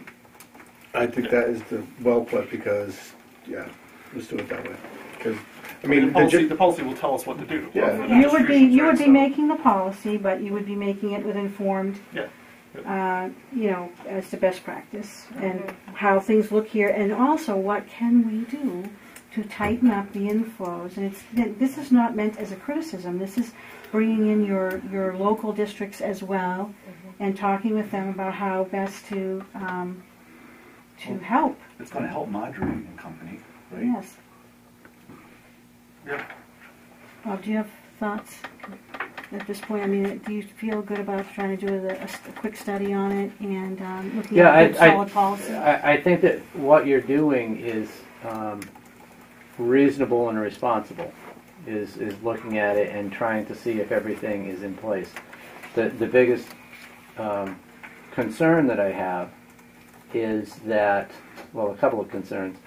One, I think that it's very important moving forward to have your superintendent and business administrator as part of the discussions that happen on an ongoing manner instead of having private and separate committee meetings and then having us, I mean, it's very difficult to speak to any of this information because it's the first time we've seen it. So that's a little, and ultimately, your superintendent, whoever that may be, is, no, whether it's me or Scott or anybody else, Is there some other reporter? Kick him off the pedestal. and your business administrator, whoever that may be, is responsible for carrying all of this out. So to not be part of the conversation as it comes to the board is a little bit concerning. I would also ask you to keep in mind that there are other things The general fund that enter into what you have a surplus for. liability. You're looking at a new building, you're looking at any kind of liabilities, you're looking at technology in the building, you're looking at furniture in the building, you're looking at people coming and going where there's a liability for someone who's leaving, and all of those things should be taken into consideration. And I certainly would not recommend $74,000. But I do think that there are reasonable compromises that can be made. The preschool, I agree, when we've already talked about that's something that could be turned back without much of an issue and very, very little risk that if something were to happen that you could cover that. The amount for the SAU retention, I certainly wouldn't recommend $74,000. But what that figure is certainly would be discussed through what the auditors are going to do and any kind of policy. I think it's a good step to put a policy in place after some thought, so that, I mean, you've had these discussions every year for varying degrees, and I think that would be a healthy piece to ultimately put that policy in place. Yeah, I mean, the policy could have things in it for where we just set up side funds for building, building improvement or whatever, like kind of like our capital reserve funds at the district level. Well, we don't own this building, so No, I know, we don't need to That have was just an example. a capital, Oh, yeah, you but do. things like that, if we have some. Yes, we Yeah, you do. do. I mean, the law firm said last year that $250,000 is a good cushion to have. She said we are in a good spot, right? 420, whatever it is right now, is over budget. $474,000. 474. All right, so there are 250,000. Yeah, and we're certainly not recommending that Yeah. you keep $472,000 and $100 in the preschool. But No, to drop it that's down not to what we're 74,000. recommending. So if you did it like on a couple of months basis, I think it comes out to like 183,000 a month. If you take these expenses of 2,290 and divide them out by 12, so there are other ways to look at it. I think there's a happy medium that should be reached, and again, I'm not going to be here next year, so to me it's irrelevant what you end up with, but I'm thinking about your superintendent and your business administrator that at $74,000 as a sole cushion, I wouldn't want to walk into that. Okay. Okay, so that's can I fair. make a That's motion? reasonable. Yes? Oh, Tim, I think had one quick comment. You have a comment before the motion? I do, just two comments. First off, one of the things that the audit committee was given was a government audit committee charter matrix for year ending. I don't know if you all have that. We're planning on Okay. bringing that to one of the next meetings amended, but you go ahead and... So I just want to point out that, number one, each member of the audit committee shall be appointed by the governing body and shall be independent. I'd like to say that word again, independent.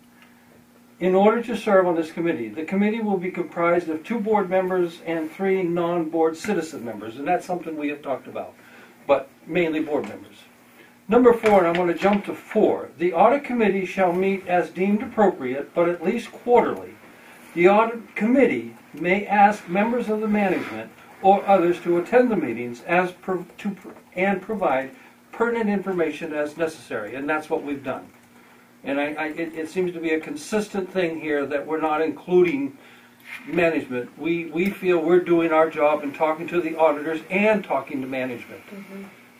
And we're trying to be independent and come at you with some good answers. We even want to audit what we're doing or what the SAU do as far as cash flow so that we can come up with good answers. The other thing I really honestly think this board should vote on is the building continually comes up. I can tell you, I've talked to a number of you. I think this building is wonderful. And I really think we should put that to rest soon so that we're not continually talking about it. And if the board wants to go out and spend a bunch of money for a new building, and they vote for that, that's fine. But I know I'm going to vote that I think this building is just fine. I think putting pressure on them this last time to fix some things in here was wonderful. And that's what they did. Pressure was put on and they fixed things, the sidewalk and all sorts of stuff. That's the way it should happen. But I just really think we should end this building conversation pretty soon. Okay, Barbie. I'd just like to say that, fine, those are the recommendations or whatever, but then we're throwing this stuff at the administration, expecting them to give us answers on the spot, and it's the first time that they've seen any of this information. Right. So we can't expect them to give us clear, concise answers on something that they're seeing for the first time either. I agree. And also we are recommending that the auditors do this additional piece to help with that. We think that would be a good idea. And that means that, you know, we could start the new budget cycle with a lot of these things taken care of. And having had the auditors look at it. And I think that in the future, you may wish to have your auditors automatically do some of these things because, you know, you can just sit down and talk about some of the things you would like to have done. It just gives that extra peace of mind, if you will, to everyone. Yes, Barbie, and then we'll go back. I just want to, before, I don't know if you're making a motion, are you making a motion? I would like to. Okay, I just want to add information to what Barbie just said. Barbie, the information that we presented, that we really made a lot of our decisions on, is how much money we've received from grant funding over the last 10 years, and then what our fund balance has been, and yet we've been able to operate with a much smaller fund balance. This is not new to the administration. I didn't say that it was new. I'm just saying that all of this information, granted it was presented to us, but we're asking them questions on all of this information that was presented to them for the first time tonight that they didn't even know was coming together. And then we're expecting them to give us clear, concise answers. If we have them, we're throwing Bob, you know, under the bus because we're saying to him, what would your recommendation be? Well, he hasn't had any more time than we have to go over this. He's had a recommendation. Yeah, He told the audit committee a recommendation. So they they do have a recommendation. Yeah. I haven't had any. Bob told us this at our meeting we just had. He said that $175,000, you had no problem turning that back from the general fund, and you said $100,000 from the preschool fund. So that would leave $300,000 in the fund balance. That's what you said to us at the meeting we just had. But then you come with 74,000. Right. So That's what I recommended. Correct. That's their recommendation. okay. So I think what I would really like to have. Okay. So what I would really like to have is I think this can be a very positive situation. Rosalind, did you have something? I was just saying I'm confused because I keep hearing different numbers. And I think the confusion is that like we're blasted with this. I mean, I think if we had all this information beforehand, it would have been nice to. I'm not saying that. What I'm saying is. Okay. Because this is I don't know. We just come out like with us like this, and we're gonna have 5,000 things coming in each direction. We're having an audit committee. We're having this. I mean, where are we right now?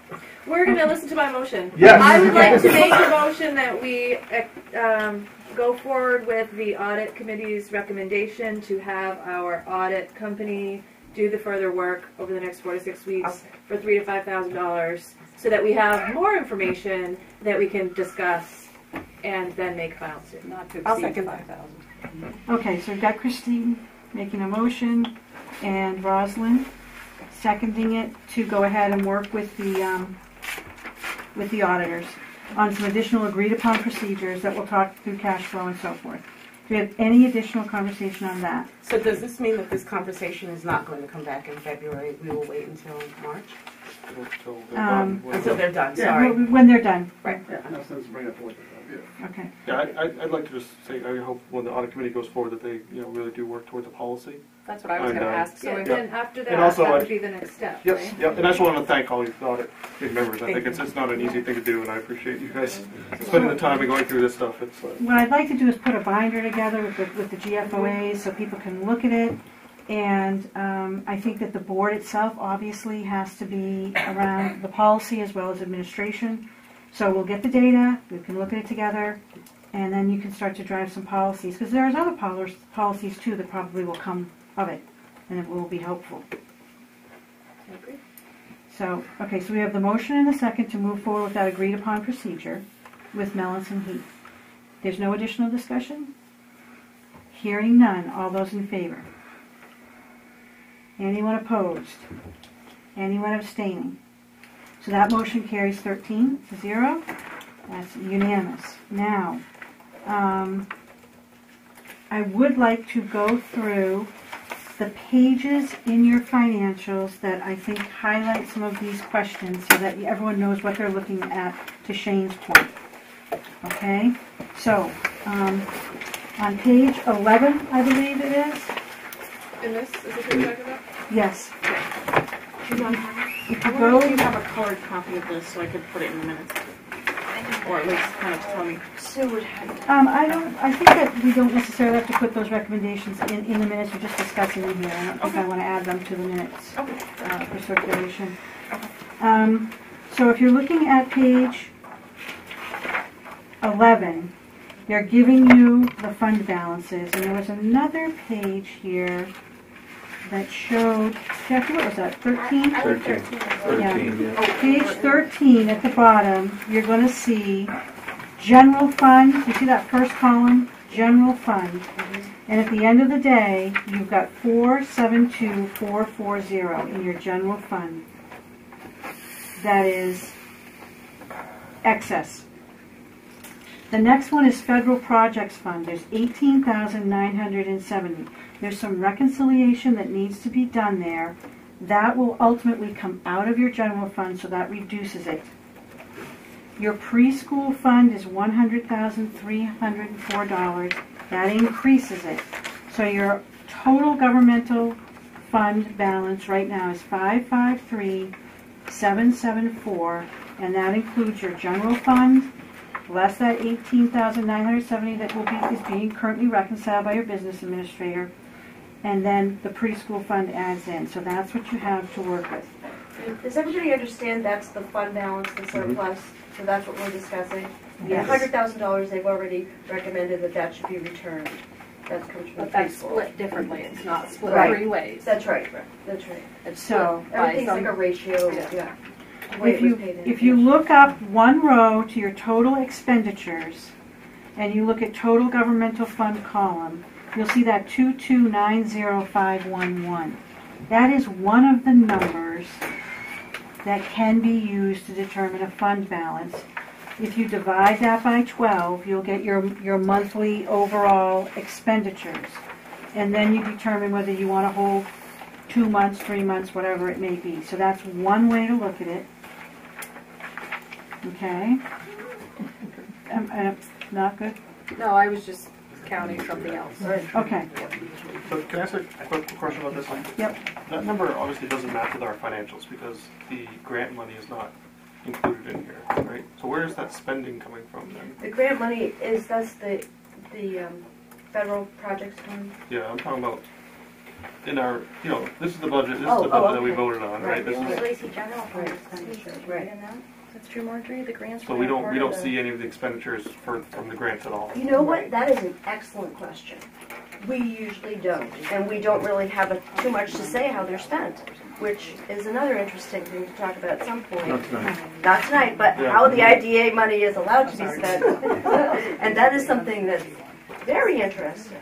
So that, it's all, but again, this is positive, this is a learning thing, and I'm so happy we were able to do it and have a positive conversation about it. So that's one number that you can look at. Can you expand on that when you say, you said we could just determine how many months? You Because after you have to divide by as a- 12, then what do you do with that number? That was And then so now you know you've annualized it in a way, and you know what you have per month. Right. And then when you look at the recommendations, they say anywhere between 2 and 3 months, I believe, in the GFOA. So Or that a doesn't percentage. seem that doesn't seem to equate to 4% of. It's like not even close. Which is two different, right? Different Two- methodologies. right. There's two methods to do So it. there's 2 recommendations, but they're completely different from each Okay, other. we asked the Agree on auditor it. tonight, and she said there's 2 ways to do it. Yeah, You can do a percentage, which is recommended 2 to 5%, yeah. which we added our operating budget and the grant money. Which is it's Okay. 2290, right? No, the $729,000 number. We added that to our operating budget. Right. Okay. Okay, Yep. and then 4% is where we came up with roughly the $74,000. I think it's $76,000. So that's one way to look at it. Yeah. Another way is to do it by month. How much does it cost to run the SAU for 2 months? Well, 16%. Okay, and then, but what we also did was we looked at historically how much has been in the fund balance. I wish that people would look at this. This is so important. For 7 years, we've had amounts like $55,000, $80,000 in the fund balance, and we were fine. So I just really hope people, if you want to really look at things, we also have the preschool fund balance and the SAU fund balance. It was in your packet. Okay? So look at what we've had historically. The grants have been the same. Okay? So what happened? That's the What question. happened? Well, I 10 think years Mr. ago? Rooting made one statement that may be telling is that the method in terms of how they They're slower now. That's the done biggest things problem online with now, money. and it leads to a bigger time period. Right, so in 2000, ERA funds, so 2008, right? So that's when the DOE switched to an online grant writing and reporting system. And then what happens is you write the grant, and then in IDEA, for example, that's approved by the Department of Education. So if it's not to be spent a certain way, they won't approve it. Right. So take that statement off. No, Right? I meant that each district has a certain amount, so we could spend it particularly for paras or different things. There's other ways that You can, except That's what you have the- always done a consolidated Right. application which covers your itinerant staff that you wouldn't be able to support in your local operating budget. So, but anyway, there is a change in the online reporting system. And so now you spend, and I don't know what it was before. I was a director then, but I don't remember. It was like years ago. So you may have gotten your allocations up front or in like installments, and now you outlay it. You do, Fred, I write the grant, right? So I write the grant, I submit it, it gets approved. From there, the grant reporter takes the invoices that apply after I code them, Goes upstairs. goes upstairs, Meets with the business office. goes to the business office, comes back downstairs. Because they have to bill for indirect costs. Yes, right. It has to bill for all the indirect costs and the expenses, and then that report is input into the system. Yeah, because they say. Then it goes to You Bob have to sign. for approval, Right. right? Then once it's approved, Prepaid. the DOE looks at it and compares it to your grant, and then approves it, and then they mail you a check, and I'm not sure. exactly. Or they kick it, or they kick it back for revision. And you have And to I change think- something That's the 400. because the rules change. The, So I think there's a couple of things I think the board needs to think about. Almost 8. Preschool, absolutely. I'm going to say right now that my recommendation is to return that fund balance in the future. If we have an emergency, we'll deal with it like furniture or something, right? But I think the audit committee needs to consider another piece of information, right? So you have your outlays, you have your $700 and something $1,000 in grants, right? You also have your operating budget, your 1 whatever, right? But in addition to that, you have all the itinerant staff that are funded by the district, your CODA up in Stratford, your one of your speech paths, an OT. That adds up to like another $400,000 or $500,000 in money that's coming out of the SAU and that is being brought back into the district. So I just want the audit committee to consider that, because that doesn't necessarily show up in your financials because they're bill backs, right? Because like your CODA up in Stratford, she serves Stratford, she serves Co-Brown, she serves the preschool. We split that up and bill it back, but we pay her paycheck up front. No, has So- it changed over the last, I don't know, 7 years, 8 years, 9 years? Say that again? Has that bill back, or what you were just saying, changed? I've only been here 5 Because years. that's the issue, what we keep looking at. I've is been what here- the fund balance has I've been here 5 years. I don't know what happened previous to me coming. I don't know how they built things. I suspect like this $16,000 loss here that's in grants that were from back then, are not current grants. I don't know what the management was. And why are they And I still don't know, not paid? but I The think court I closed think that. one of the issues is that the bill backs probably happened, but then the change in the reporting structure and the writing of the grants and the number of people that are involved in it does not make it a super efficient system. Like Debbie was talking about earlier, you checked with our town, and Yes. they were willing to send money in every month. Yes, our treasurer would actually prefer to send what we owe the SAU monthly rather than quarterly. Sue came up with another idea of just staggering the quarterly amounts, so there's always cash, so we don't have to. Basically, what is But happening? our auditors will look at this in their study, right? Yes, and that's what I mean. Right, which is why I just want them to have. These are common sense things that we can Right. So can we, let's, see. yes, so let's all come together for just one minute here, and everybody kind of come on the same page. So we're agreeing to do this study. I think we've had a good, honest, open conversation tonight, which, obviously that's sometimes difficult, but we've done it and had it. We've had some options we've reviewed and looked at. We know we'll have a participative process going forward with the study with the auditors, and we'll get some answers, and then people can look at it and figure out.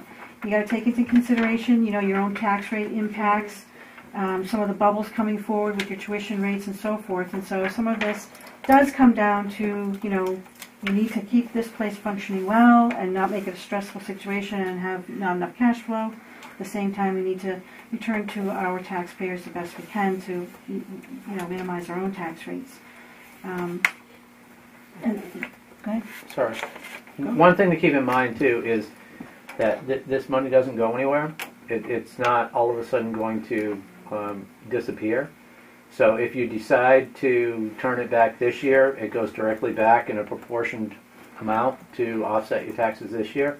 If you decide to turn back a portion, or even none at all, which I'm not recommending, then it sits here. And ultimately, it goes back to your taxpayers when and if you decide to do that. So, whether you kick it all back and get it down to $74,000 and kick it all back to your taxpayers this year, or you in my mind, do a more conservative approach and leave a little bit in there, it doesn't go anywhere.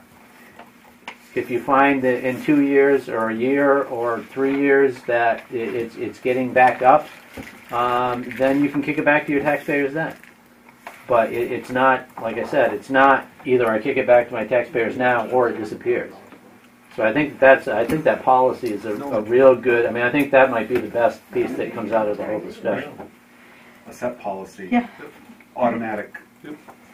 No And you can arguments. review it. You can put a review cycle on it. Well, whatever that is. Yes. I have extra money in my pocket. Yeah. Yes, Barbie? Is the audit committee looking at the preschool, or can we make a decision on the preschool tonight? The audit committee, the recommendations all the way around have been to From do the the SAU, preschool. from the auditor and the audit committee, is that money should So be you can given do back. that separately. And Yep. the auditor said that too. So we're going. We have to have a I motion. think we can entertain a motion, certainly. I for would that. make a motion to return the $100 and whatever $1,000 it is in preschool surplus. Second. Can we get exactly? So 100, 100,000. 304. Thank you. What is it? 1,000. 100. 100. 100,304. Return to the Proportionately to the Yes, town. And I seconded. And that's Okay. what you had said, Bob, was your recommendation also, was that whole. Yes. The only point of clarification, if I may, with this one is, correct me if I'm wrong, Scott and Marjorie, this is accumulated in the last 2 years, right? Yep. So what I would recommend is that we look at the proportions in the last 2 years, do a 2-year average, and that's how it's being kicked back. That one's fair. Was it the last 2 years or 4 years?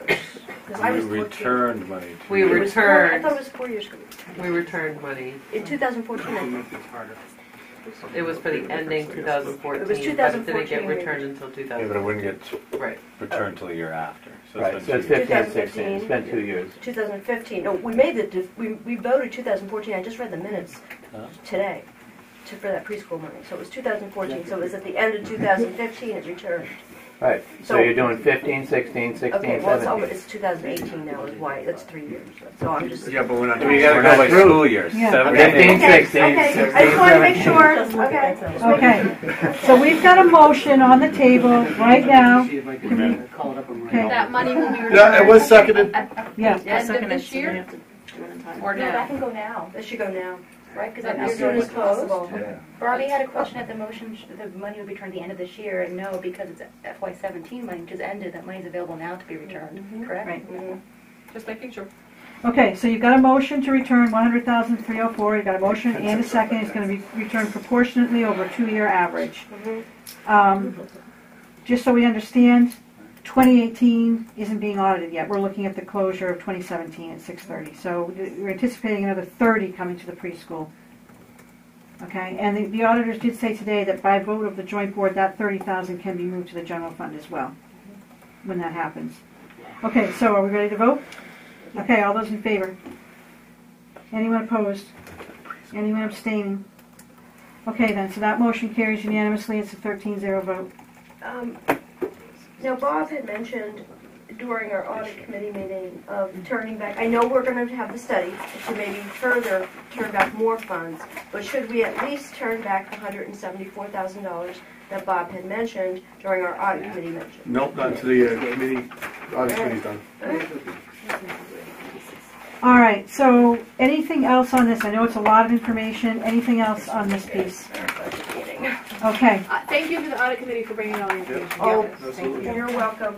Thanks Yes, for being Tim. the treasurer, Debbie. So, You're welcome. I would like to make a motion, I don't know if this is the right time, that we, based on the audit recommendations that we, one of the notes I made, that she said we should make a joint board motion to clean those up. The grant funds need to be reviewed, specifically there are old grant funds and funds with deficit balances that should be closed out. And she thought that we should make a motion to have that done. Is that right to do that now?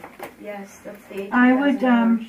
well, Or do you want to wait for another time? I would, well, I'd like to hear, she said you, She said we should make a She, motion. I made a note that she said the joint board should make a motion. Whether it's tonight or another night, doesn't matter to me. It's coming out of the fund balance, and that's why the fund balance now went down a little bit more. She took the 18,970 out of the 472, so that's why it's. Can you give a little bit of an explanation of what that is? They're old grants that Grants, That we need to paid be out but didn't closed get, out. Yes. reimbursed. so I for. think Marjorie They were never knows best finished, about and those. Marjorie what- said They were it prior was to me. time. Yeah. But, you know, they're just old, and we Right. should just clean them up. Right. So that means They we're are just grants saying that we're were, writing for them whatever off, is that what you're reason, We zero them out. by the In time some the cases, paperwork we'll got get a little submitted to the money. state, the state had closed out that grant, so it wasn't done in a timely manner. that we Will come out of the When they were asking me fund about balance. it, So out of this. yes. So like really- last month or whatever, I had to research back like 10 years because it was like even before I had started, so I had to keep going back in the system back another year back to find out exactly where exactly they were. And I could just come up with the expenses. So at this point, I think what she's saying we should do is almost the equivalent of writing them off, but I would like to know from you how you see that, if you're good with that, what that would do to I'm your comfortable books. with that. I think it should be done. It's one of those things where the Department of Education has actually been asking me some questions on that, and Okay. well, because they do kind of like a separate audit, Right. and so now they're coming back to me on kind of these certain things, and I'm like, well, I wasn't here. I don't have the information for it. I don't have the backup for it. I really can't provide you anything more. So it's one of those things I've kind of been wanting to write off anyway. But it's one of those things I've been dealing with Cheryl and them at the same time. Well, All I right, think it might so- be worth doing Clean it up. now. So Tim, I agree. think with that All right. clarification, that helps. We're looking at page 13 of our audited financial statements, the amount of $18,970, correct? She did indicate to No, us it was that about it would be a little 15. less About than that. Oh. If Well, you remember, she said it would probably 15,000 get was down. all grants, and the remainder is something else. But Reimbursements anyway, of it. whatever Yeah. they are, it's around $18,000. So, do you want me to make a motion? Right, but yeah, Okay, No so I'll make a more. motion that we review the old grant funds. Specifically, there are old grants with funds with deficit balances. So we review those, and they should be closed out. So I think the board should do that. Not to exceed $18,970. Okay? Second. okay. And it's one of the recommendations Wait a second. from the auditors. So based on audit recommendation. All right then, and the administration agrees. So all those in favor? Oh, wait a minute. Who had a second on that? I'm sorry. Barbara did, or Keith. Erased. Yeah. Keith?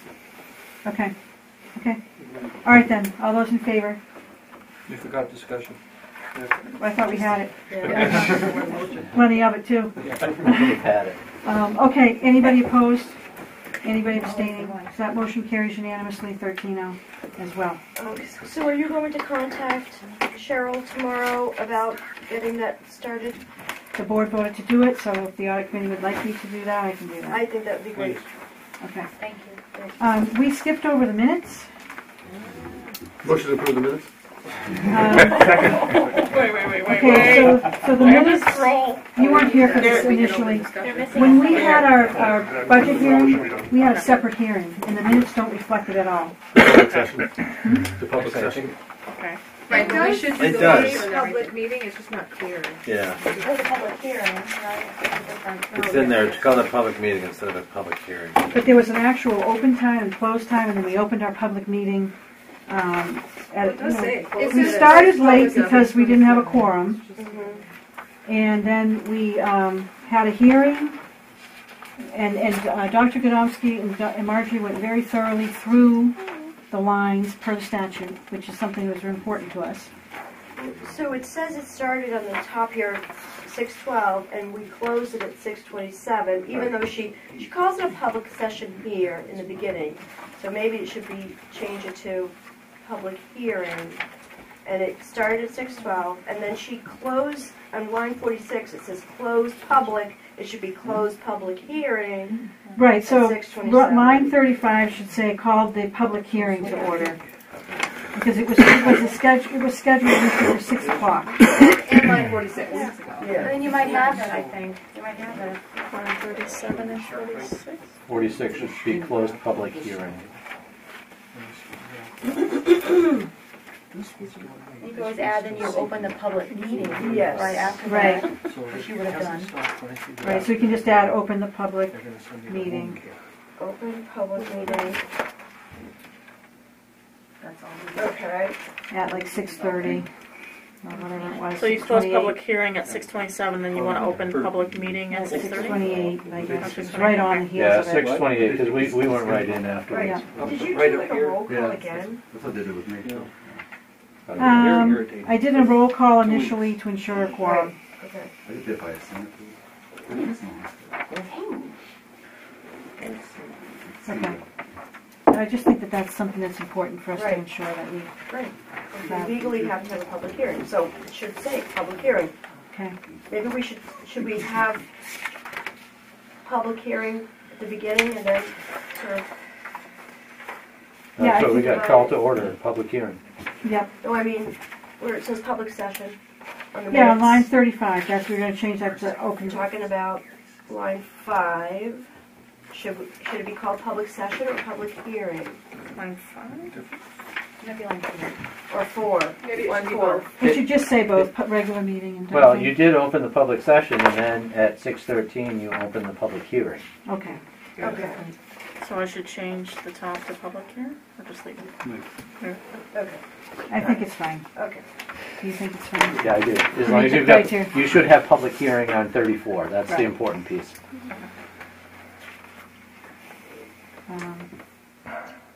I agree, that should be it. So the only other concern that I had about this is between lines 35 and 47, almost all of this report of the business administrator happened during the hearing. It didn't happen.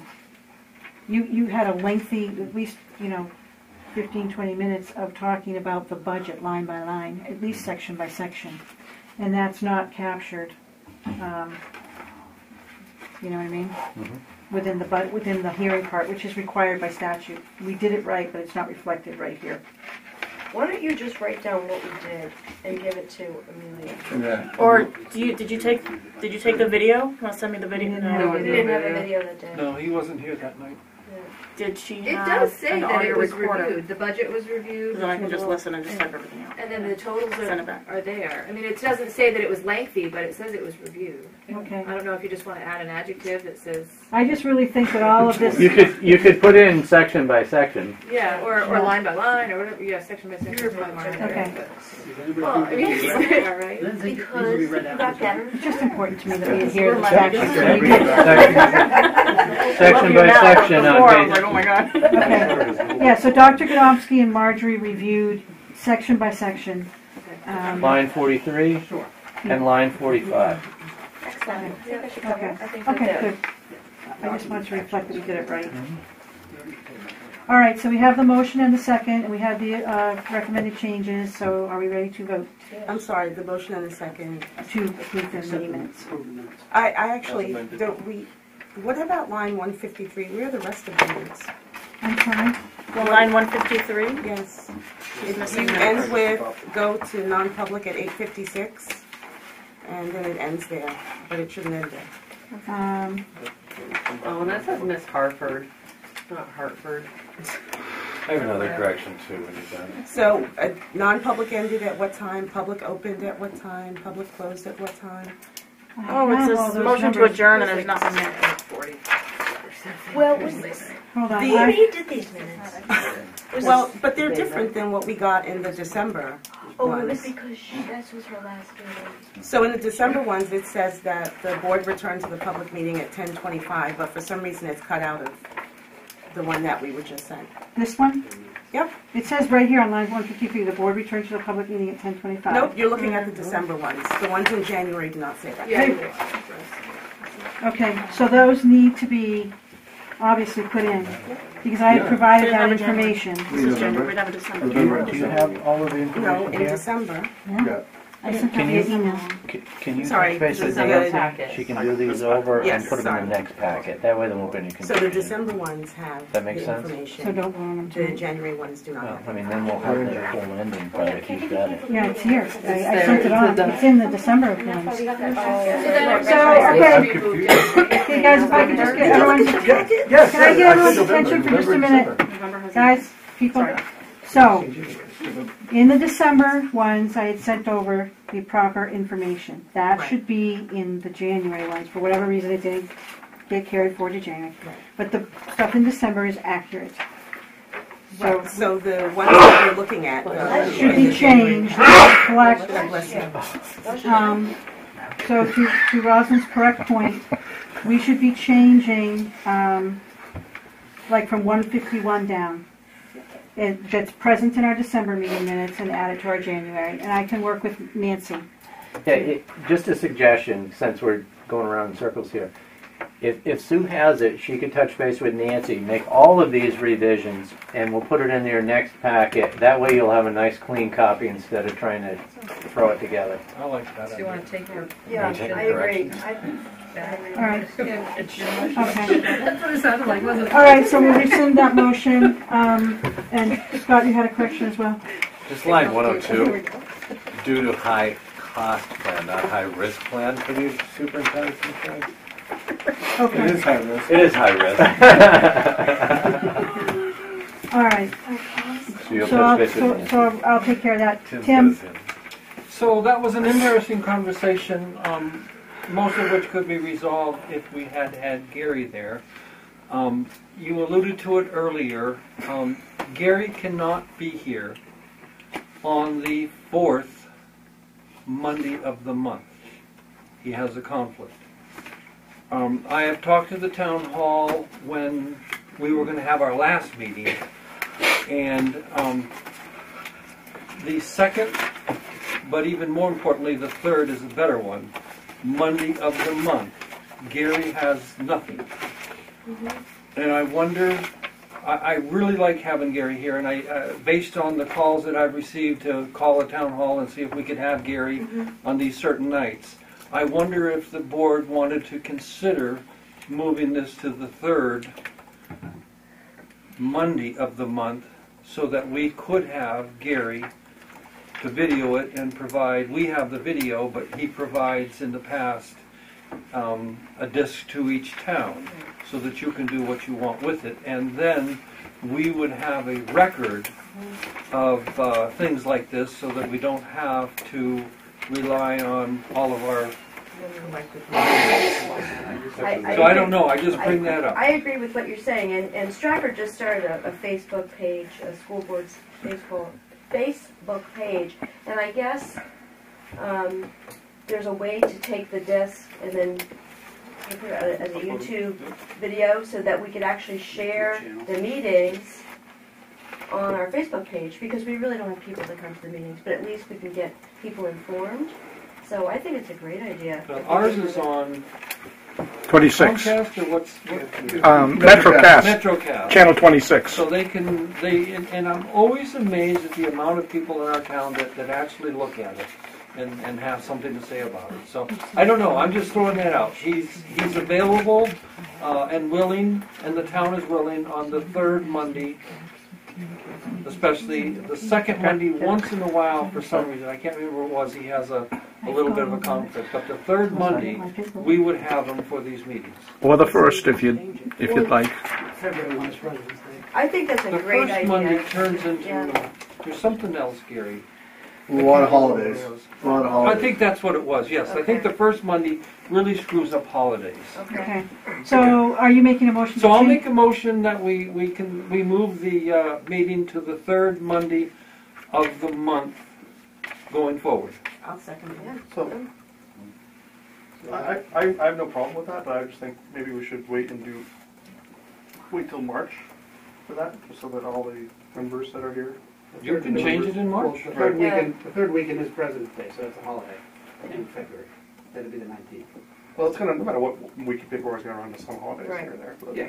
The only thing about, to your point, if we're trying to do something with the auditors and we'd like to see it in February, the additional week might help us to get it. But we change the meeting according to what meets our needs. I mean, we may say it's The third Monday. the third Monday, but if it falls on a holiday or for some other reason we can't do it, we just change it. Yeah. So we've got a motion though to change it officially to the third, and then it's just a question of timing. The third Monday, yeah. Yeah. And to me, I think that would resolve a lot of issues, but where it falls, you get into Thanksgiving, you get into Christmas, it's an issue. I think that would resolve some of those issues, but primarily, I'm for it so that we can have Gary.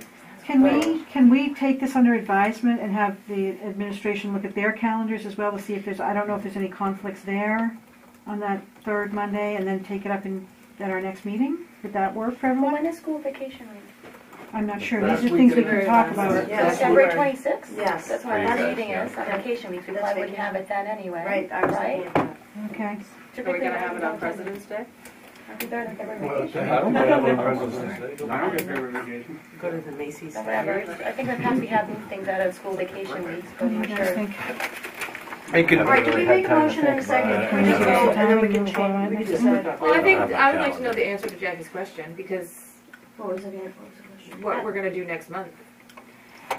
Can we, how about this? I think it's a good idea. I think it would be great to have Gary here. I like it. But there's just the details. The devil's always in the details. Could we give the administration an opportunity just to look on their calendars and give them a little time to do it and see what any issues may exist on it, and come to a vote at our next meeting? And then our bigger issue is, when do we have our next meeting if it's falling in the vacation week? Yeah, I won't be. Oh, yes, I will. I mean, I'm saying it might make sense to wait and vote on this in March. Okay, so we're After having the a election. discussion. After the election. Right. Okay. What are the options for the next meeting? Well, let's close this matter first and then decide about our next meeting. Okay. Let's try to understand this. Do you guys want to move forward on this motion now, or do you want to wait and give administration an opportunity to look at calendars? No, I'll make a motion if people. Well, we've got one in there, so you'd amend it. You make an amendment. Would administration like time to look at calendars? That'd be helpful. That'd be real Okay, helpful. so they'd like to look at calendars. So then we'll. So then withdraw. We'd like to do this, but we're going to let them look at the calendar. All right. So we've got an open motion. Do we want to just table it until the next time, or do you want to do this whole voting on amendments and all that. I'll just take my motion. Okay. I really don't understand why we're waiting, but I don't care. I'll take my motion. Okay. All right, now for our next meeting that's scheduled for, February 26th. we have a lot of Can stuff Gary going on. Can Gary come to the next meeting? All right, guys, February 26th, do we have any conflicts? We have a lot of stuff to do rather than having scheduled for the 19th. the 19th? Yes. Why Okay. does it say the 26th in our packet? That's what you're saying. On our calendar, That's what's supposed to we've be got the supported. 19th, because the 26th is your vacation week. Yeah. I thought we already changed that. I think we did. We did that like a while I back. All right. think we did. So our next meeting is going to be the 3rd. Anyway, right, Tim? All right, so the next meeting is what day? February 19th. President's Day? Wait, they got moved to the 19th? Apparently it was moved before, but our packet was not up to date. All right, so Okay. January 19th and February So 3rd. is that okay? Gary, can you come on the 19th? Yes, No, Gary that's can the come on the 19th. There you go. We're all set. All right, on February 19th, we will vote on whether we have it the 3rd meeting, okay? Vote on the joint board meeting schedule. All right. The only other things that we have right now, we've got the, any other committee, They haven't approved the minutes. the minutes we, They table. we tabled that motion. We're gonna, I'm gonna work with Nancy, and we're gonna bring those minutes forward at the next meeting. Okay. Table day for 3 years. Do we have any other committee reports? Any other tech or policy or curriculum committee or? Now, curriculum committee has changed slightly, and it's focusing on competencies, and each member board now has a member. I believe is what was recommended. That's what we recommended, but nobody's ever appointed a member, so we've been meeting without you. Okay. Well said. Okay, guys, Because this we is will kind of continue- important yeah, because it it's is. competency. Okay. And at the time, Kathy is the curriculum committee member representing the joint board. Okay. So she would be included. And I Wednesday think there morning. was some conversation about you need the joint board if you got the other three. Mr. Redding, when do you meet usually? Wednesday morning. Wednesday- Not every Wednesday. Once a month. Only when Gary's there. Would this be one of our committees for our districts? It So we was- would add it to the list? Or? Curriculum committee was here, and Okay. Kathy was the rep from here. Okay. It was changed, so it's still curriculum committee, but they're taking up competency, and they recommended that there be a member from each board. And I was just wondering if that's been happening, and so now we have our answer. No. So I think the recommendation the last time we talked about it is that Kathy would continue on, and that would clear up Nottingham, and then we would have Stratford and Northwood assigned members. So perhaps we can get an email around the schedule of that and have those other two towns assign their folks so they get caught up on competency? Okay. But I guess what I'm asking is, you know how each district has a list of committees, and when we Yeah. have our reorg meeting at our districts, would that be one of our reorg meeting district committees, or is that an SAU reorg committee? I think that's really up to the boards to coordinate how they want to do that. So What- yeah. Let me tell you what I'm looking for. Okay? What I'm looking for is a board member from each town to come and experience the conversations that the administrators and the curriculum directors are having from each town as a way to build their knowledge and skills and become a public mouthpiece for this movement in education. So my thought to have one person from each town was so that each town could experience what, number one, what their schools are bringing to the table, because all three schools are bringing things to the tables, and I think the board members need to know about that. And then become the public mouthpiece with the changes, the 6 shifts in competency-based education that we'll be experiencing over the next, who knows how. And there are degrees, right, to competency. There- somewhat, and yeah. that's why boards need to be educated. It's one of the biggest Like things we're going to be working on. Northwood, their board meeting got canceled. They have a nice, and everybody's going to get this one actually. I'm going to give them a nice 21-slide quick presentation on competency-based education and what that means overall. From there, that's the 100% competency education route is what I'm going to present. the degree at which each board and district and administration restructure their school to align with those competencies is really a local decision. How long will that 21 slide? I don't have a time to yet, North. I'll let you know after Northwood. Or I could just do it here once. That's what I'm thinking. Except I'm not here on the 19th. I'm on vacation. So, Can I say something? Yeah. Probably should wait till March because we've got 3 openings and we don't know who's going to be in the school. You know, I mean, just saying it, I'd be willing to do that. That sounds very interesting to me, but I gotta get elected. All right. It's really up to So for now, at least, Kathy will be going. Okay. I believe. Is that correct? Because you are the curriculum. You were assigned at this level. So if she could be included, and then we'll leave it to the other districts to determine what happens. But I just didn't want this gap to happen. You're going, Shane. I would if I had Wednesdays off. All right. So that takes us pretty much through. Do we want to go into non-public to discuss the personnel piece? No. Nope. No? Wait till we get the. All right. I want my next statement to you. I don't want to get too much in depth with, but I just want to make you aware. We had talked in general about the superintendent evaluation. I have compiled it. I would like you just to know if we can go forward as the committee people to provide that information to him. Yes. And okay.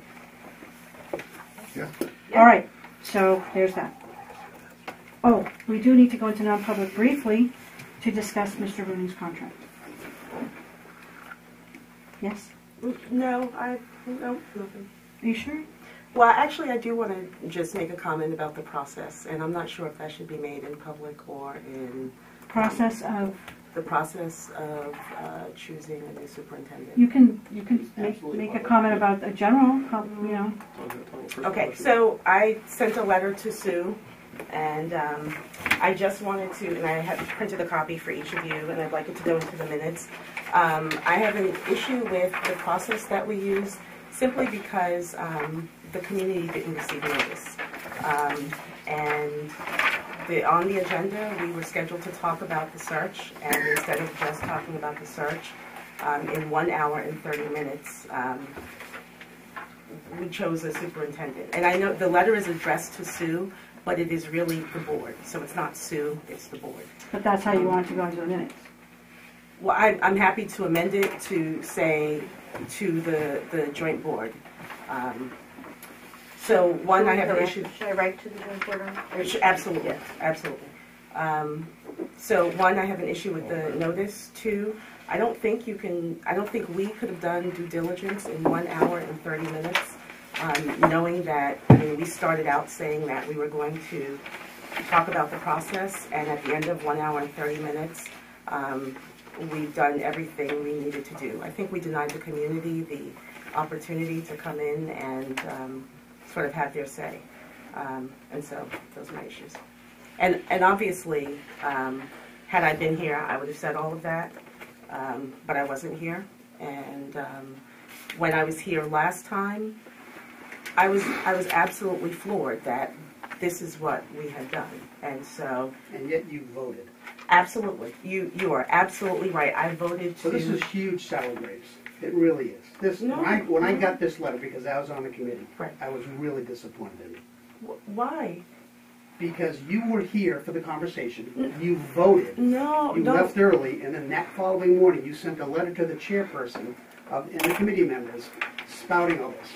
Just because you don't agree with the decision of the board doesn't mean you don't respect the decision of the board. Wait. Who said I didn't agree with the decision of the board? Where do you see spoke that? in this letter. No. This whole process that occurred. No. It was a board decision. We had a quorum. This whole organization has to get over the fact that if you don't show up, you don't get to vote, and that's your decision. Yeah, this is talking about the process, This is not talking about... Not her decision. No, you are absolutely wrong.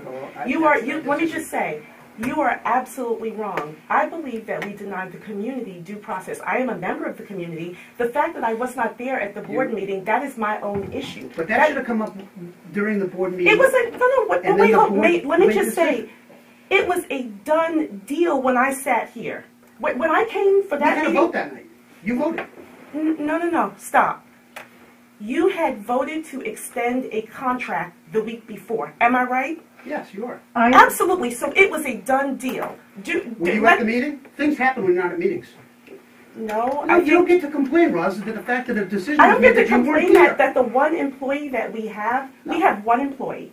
We have one employee, Agreed. and I believe a different process should have been used. I believe a Okay, process but- where we had some notice, where we did our due diligence. So the Absolutely, fact and that so the I'm decision not. of the superintendent was on the agenda. We had this No, no, decision. that's not true. That's not just true. plain wrong. That's not I'm true. sorry. I have the agenda. Would you like to look at it? No, it says right in there, we're going to discuss this. It says the search. Okay. That's different. The board right there decided not to have a search. The board decided. So everything that I say stands. You I respect believe your that right the process was too fast. We did not. There's no way for us to do due diligence in an hour and a half. I think it hamstrings Scott. Had I been here, I support Scott. I'm talking about the process. The process was not it was not best practices. It just wasn't. And I agree with you, Roz, but what you got to look at, just all of us need to look at each other. We failed because we didn't start the process once we got the letter from Dr. Kodomsky. We waited way too long, and that's why the board had to make a decision the way they did. I totally disagree. I think we could have done an interim. I think we could have done a lot of things, but I'm not saying that you're wrong in saying that we should not have moved earlier. I'm not saying you're wrong. I'm simply the only thing I'm talking about is the process that we used. That's all I'm talking about. In 1 hour and 30 minutes, and when we talked about this, I said, is this a done deal? And you guys said, we talked about this for hours. I looked at the minutes. It was 1 hour and like 29 minutes. From we are going to start a process to, in 1 hour and 29 minutes, we voted to, and I understand, it's we. I'm simply talking about the process. I'm not even saying that I would not have agreed, but I don't think the process was right. I don't think the process was optimal, even given all of the circumstances. Sorry. Okay. I was just going to say, I think it's fair that you share your opinion so that going forward, if we ever in a position like this again, we can consider this as, one of the options and one of the opinions. And I don't think that it's anything that we need to argue about because you're just sharing your opinion. And I don't think that you're asking us to do anything at this point. No, there's nothing to You're be just done. sharing your There's nothing opinion to be about what done. was done and that you didn't appreciate it and you'd like to see something different if it were ever to come up again. I think that's just fair to just take the information and move on. And I'd just like to say I agree with Rosalind 100%. I honestly think that had I known there was going to be, that was going to happen, I would have come out of the hospital in my Johnny and my little yellow socks with my scrawny butt hanging out to go to that meeting. I really do. I feel that strongly. Then we wouldn't have a quorum. Everybody would have left.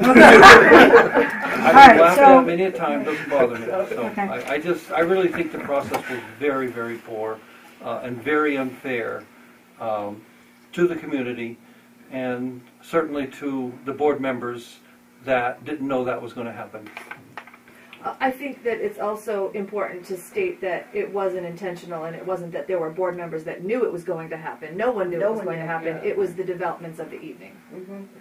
Right. I think there's lots of reasons. I wasn't there, but I think there's a lot of reasons that were taking place in that discussion that led to this that maybe you are not aware of because you weren't there either. Right. But I will say, as the board chair has no authority, and I think that's a misnomer sometimes that board chairs have authority to make decisions or whatever. But I did, the recommendations were made, discussions were had. So we had talked to the School Boards Association, we had talked to the School Administrators Association. We didn't talk to them. We talked to different groups that were going to help with searches. What a name.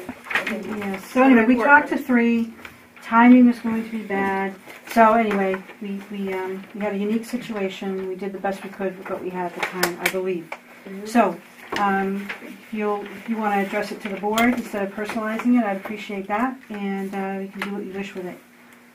And that said, one of the tasks you asked me to do was to work with Mr. Rooney. We tried to get together last week, but with holidays and so forth and some other issues, we met this afternoon. So we're still in public session, right? Yes, yes. This is all pretty much public information at this point. We just would like to go into non-public and briefly go over the contract as a negotiation on a couple of items, very minor, and it will take us probably 5 minutes, and that's what I would request. So what we're going under? Probably A and B. So I'll make a motion to go into non-public under RSA 91-8.32A and 2B. Second. And maybe even C, just bring it in. Oh, no. C as well. I'll amend that to be A, B, and C. I'll amend my second. All right, so the motion to enter is by Jackie, and who's the second? Debbie. Debbie, I'm sorry, I was looking down, and I apologize. I will now roll call in. Tim Janderberg? Yep. Shane Wells? Yes. Bree Gunter? Yes. Barbie Hartford? Yes. Keith McGuigan? Yes. Christine Dabrio? Yes. Kathy Brosnan? Yes. Jackie Snow? Yes. Susan Levinson? Yes. Roslyn Shavda? Yes. Bruce Patrick is absent. Carrie McMahon? Yes. Brian Monahan? Yes. Debbie Hendrickson? Yes. All right, so we are roll calling in to non-public at 9:06, it looks like.